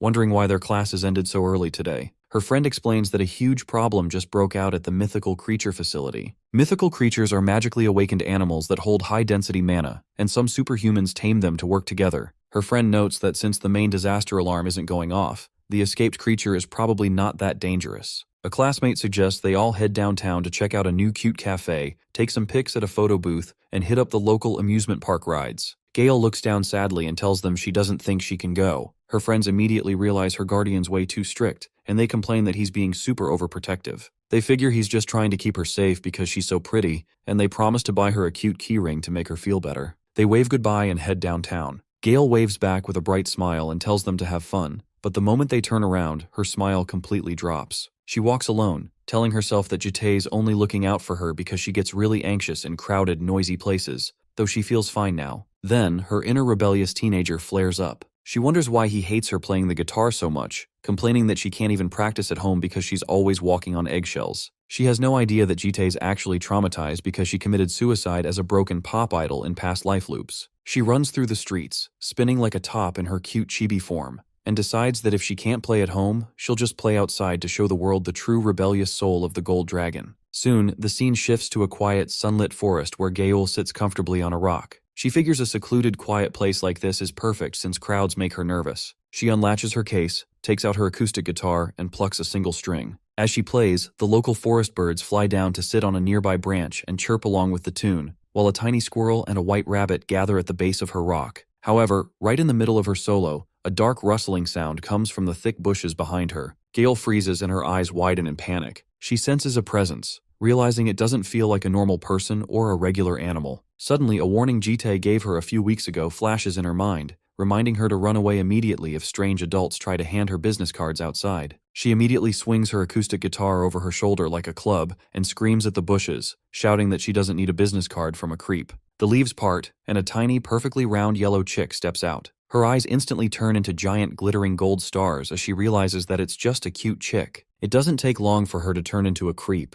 and she asks if she can touch it. The chick takes one look at her wild face, lets out a terrified peep, and runs away. Gail chases it through the forest, screaming that she won't touch it and only wants to look. The yellow chick is surprisingly fast, jumping off the ground and running vertically up a massive oak tree. It hops onto a high branch safely out of reach and sits there. Gail looks up, completely heartbroken, and wonders if the chick hates her. Later that night, the family sits around the dining table having dinner at the mansion. Suddenly, Gail sets her chopsticks down with a quiet click and says she doesn't really have an appetite, so she's going up to her room first. She walks away with her head drooping. Her sisters look at her in confusion since she ate more than everyone else. Jite notices that something is wrong and decides to go check on her. When he enters her room, he catches her eating snacks. The girl tells him that she suddenly felt hungry and asks if he wants a bite. He declines and his eyes drift to her tablet screen, which displays an article titled, "How to Bond with a Chick." Gail sits up and explains that she met a wild chick in the mountains today and wants to get close to it, but it keeps running away. She sighs, worrying because it's getting cold outside and the chick lives high up in a tree. She looks up at him with big, hopeful eyes and asks what he does to get someone to open up when meeting them for the first time. Our boy immediately remembers how he lured her with food and gives her the same suggestion. The girl gets excited hearing this and promises to try it tomorrow. Meanwhile, we see the chick sitting peacefully on a high branch. Suddenly, it hears a bunch of cute kittens down below. However, the next moment their eyes turn red and they immediately lunge at the chick. It seems like the bird couldn't react in time and we see a couple of feathers flying in the air. The scene then changes to Gail, who is running around excitedly with a bag of fried chicken to feed that chick. Jite had told her earlier that the chick was probably hungry, so she thinks that doing this will make it interested in her. However, when she runs over to the tree, she finds it empty. Looking around, she notices a bunch of feathers with blood over them. Moreover, there are claw marks on the tree, along with signs of mana. This makes her remember her conversation with her friend when she told her about the spiritual creatures who escaped from the spiritual creature sanctuary. It doesn't take Gail long to connect the dots and she realizes what is going on. Meanwhile, in Heidling's entertainment district, we see the cats bullying that poor chick. The chick is trapped in a corner and the cats don't seem to be willing to let it go. It asks them why they are doing this even though they are from the same sanctuary. Hearing this, one of the cats gets furious and tells it that they are simply jealous of it. Back at the sanctuary, everyone always loved the chick and gave it special treats. All of them got ignored because of it, so they want revenge now. Just then, one of the cats charges forward and prepares to cut the chick using its sharp claws. However, our girl comes in clutch and puts herself in front of the cats. She takes the hit for the little chick, making sure that it's okay. After grabbing the chick, she turns to the cats and scolds them for doing this to their own friend. The cats seem a bit annoyed since they don't want to deal with a human, so they decide to leave the chick alone for now. After they leave, the girl smiles and tells the chick that she found it by following its scent. She mentions that they should first go and treat its wounds, even though she is injured herself. The chick notices her injuries and says something in chicken language before closing its eyes. The next moment, we see it sitting on top of Gail's head while our boy watches in confusion. She tells him the entire story and says that she only got a few scratches. Jitai scolds her for being so reckless and reveals that the chick is not ordinary. While healing it, Bomb mentions hearing about the incident at the sanctuary and assumes this chick must be one of the creatures who escaped. Suddenly, the chick opens its eyes and starts chirping. Gail gets excited seeing and it quickly gets up to bring some water. However, Gule stops her before she can leave and instead uses her own magic on the chick. She uses it to feed the chick and just one sip of that magic water makes it fully energetic. All the girls are excited seeing this and quickly gather around the bird. The chick introduces itself and thanks them for their help. However, none of them can understand what it is talking about.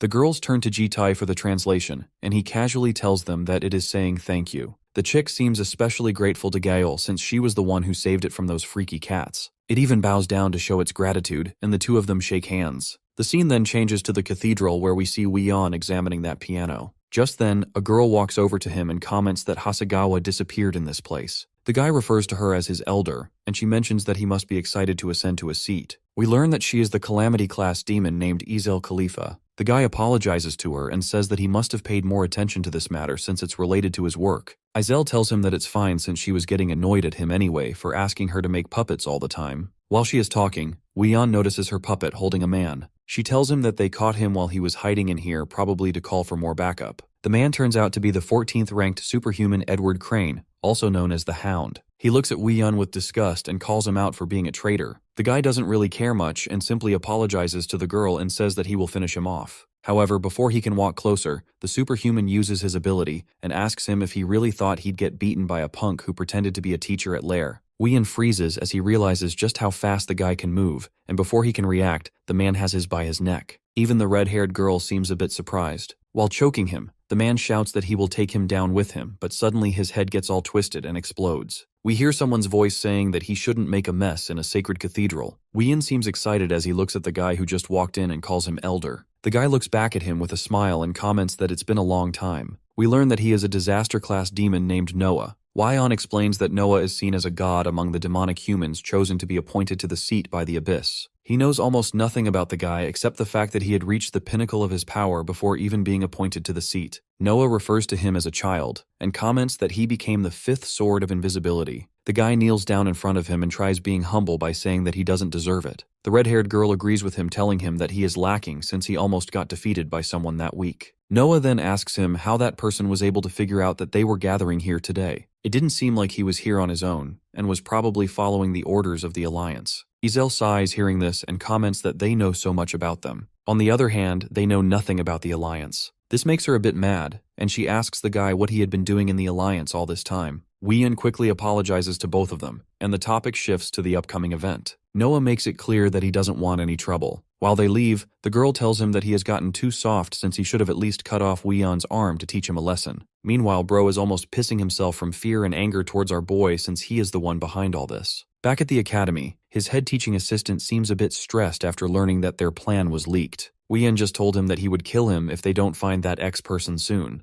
The guy slams his desk in anger, unable to understand how that person knows about all of their plans. Only this group and the elders knew about that meeting, so it's impossible for an outsider to get that info. Just then, the guy looks at the girl and begins to question if she was the one who leaked it. The scene shifts to the house again, where we see the poor chick being bullied by the girl. It tells them that it doesn't like being touched and talks about what the humans did to it in the sanctuary. However, little Gyul doesn't seem to understand any of it and continues holding it like a plushie. Her sister has even put a ribbon on its head even though the chick is not female. She starts recording this thinking that it's loving the ribbon. Just then, her wild sister comes in and asks what that is. She grabs the chick by its head and asks them if they picked it up from the streets. Seeing this, Gael immediately tells her to put it down. The girl then asks her for the name of the chick, but since they can't seem to understand it, she simply tells her that its name is Peep Peep. While they talk, the poor chick has to endure the smell of cigarettes coming out of Yoram's mouth. To make things worse, she even starts licking it, which makes the poor chick pass out. After having a taste, she leaves commenting that it doesn't even taste good for a chicken. Meanwhile, her sister is mad at her for bullying her friend and starts hitting her. The two of them start calling each other names, and Yoram eventually starts beating the crap out of her sister. Seeing them both fighting, the little girl quickly picks up the remote and shares a video of them. Just then, Bomb enters the room and tells her that she shouldn't mess around with other people's stuff. She also tells the other sisters to stop fighting.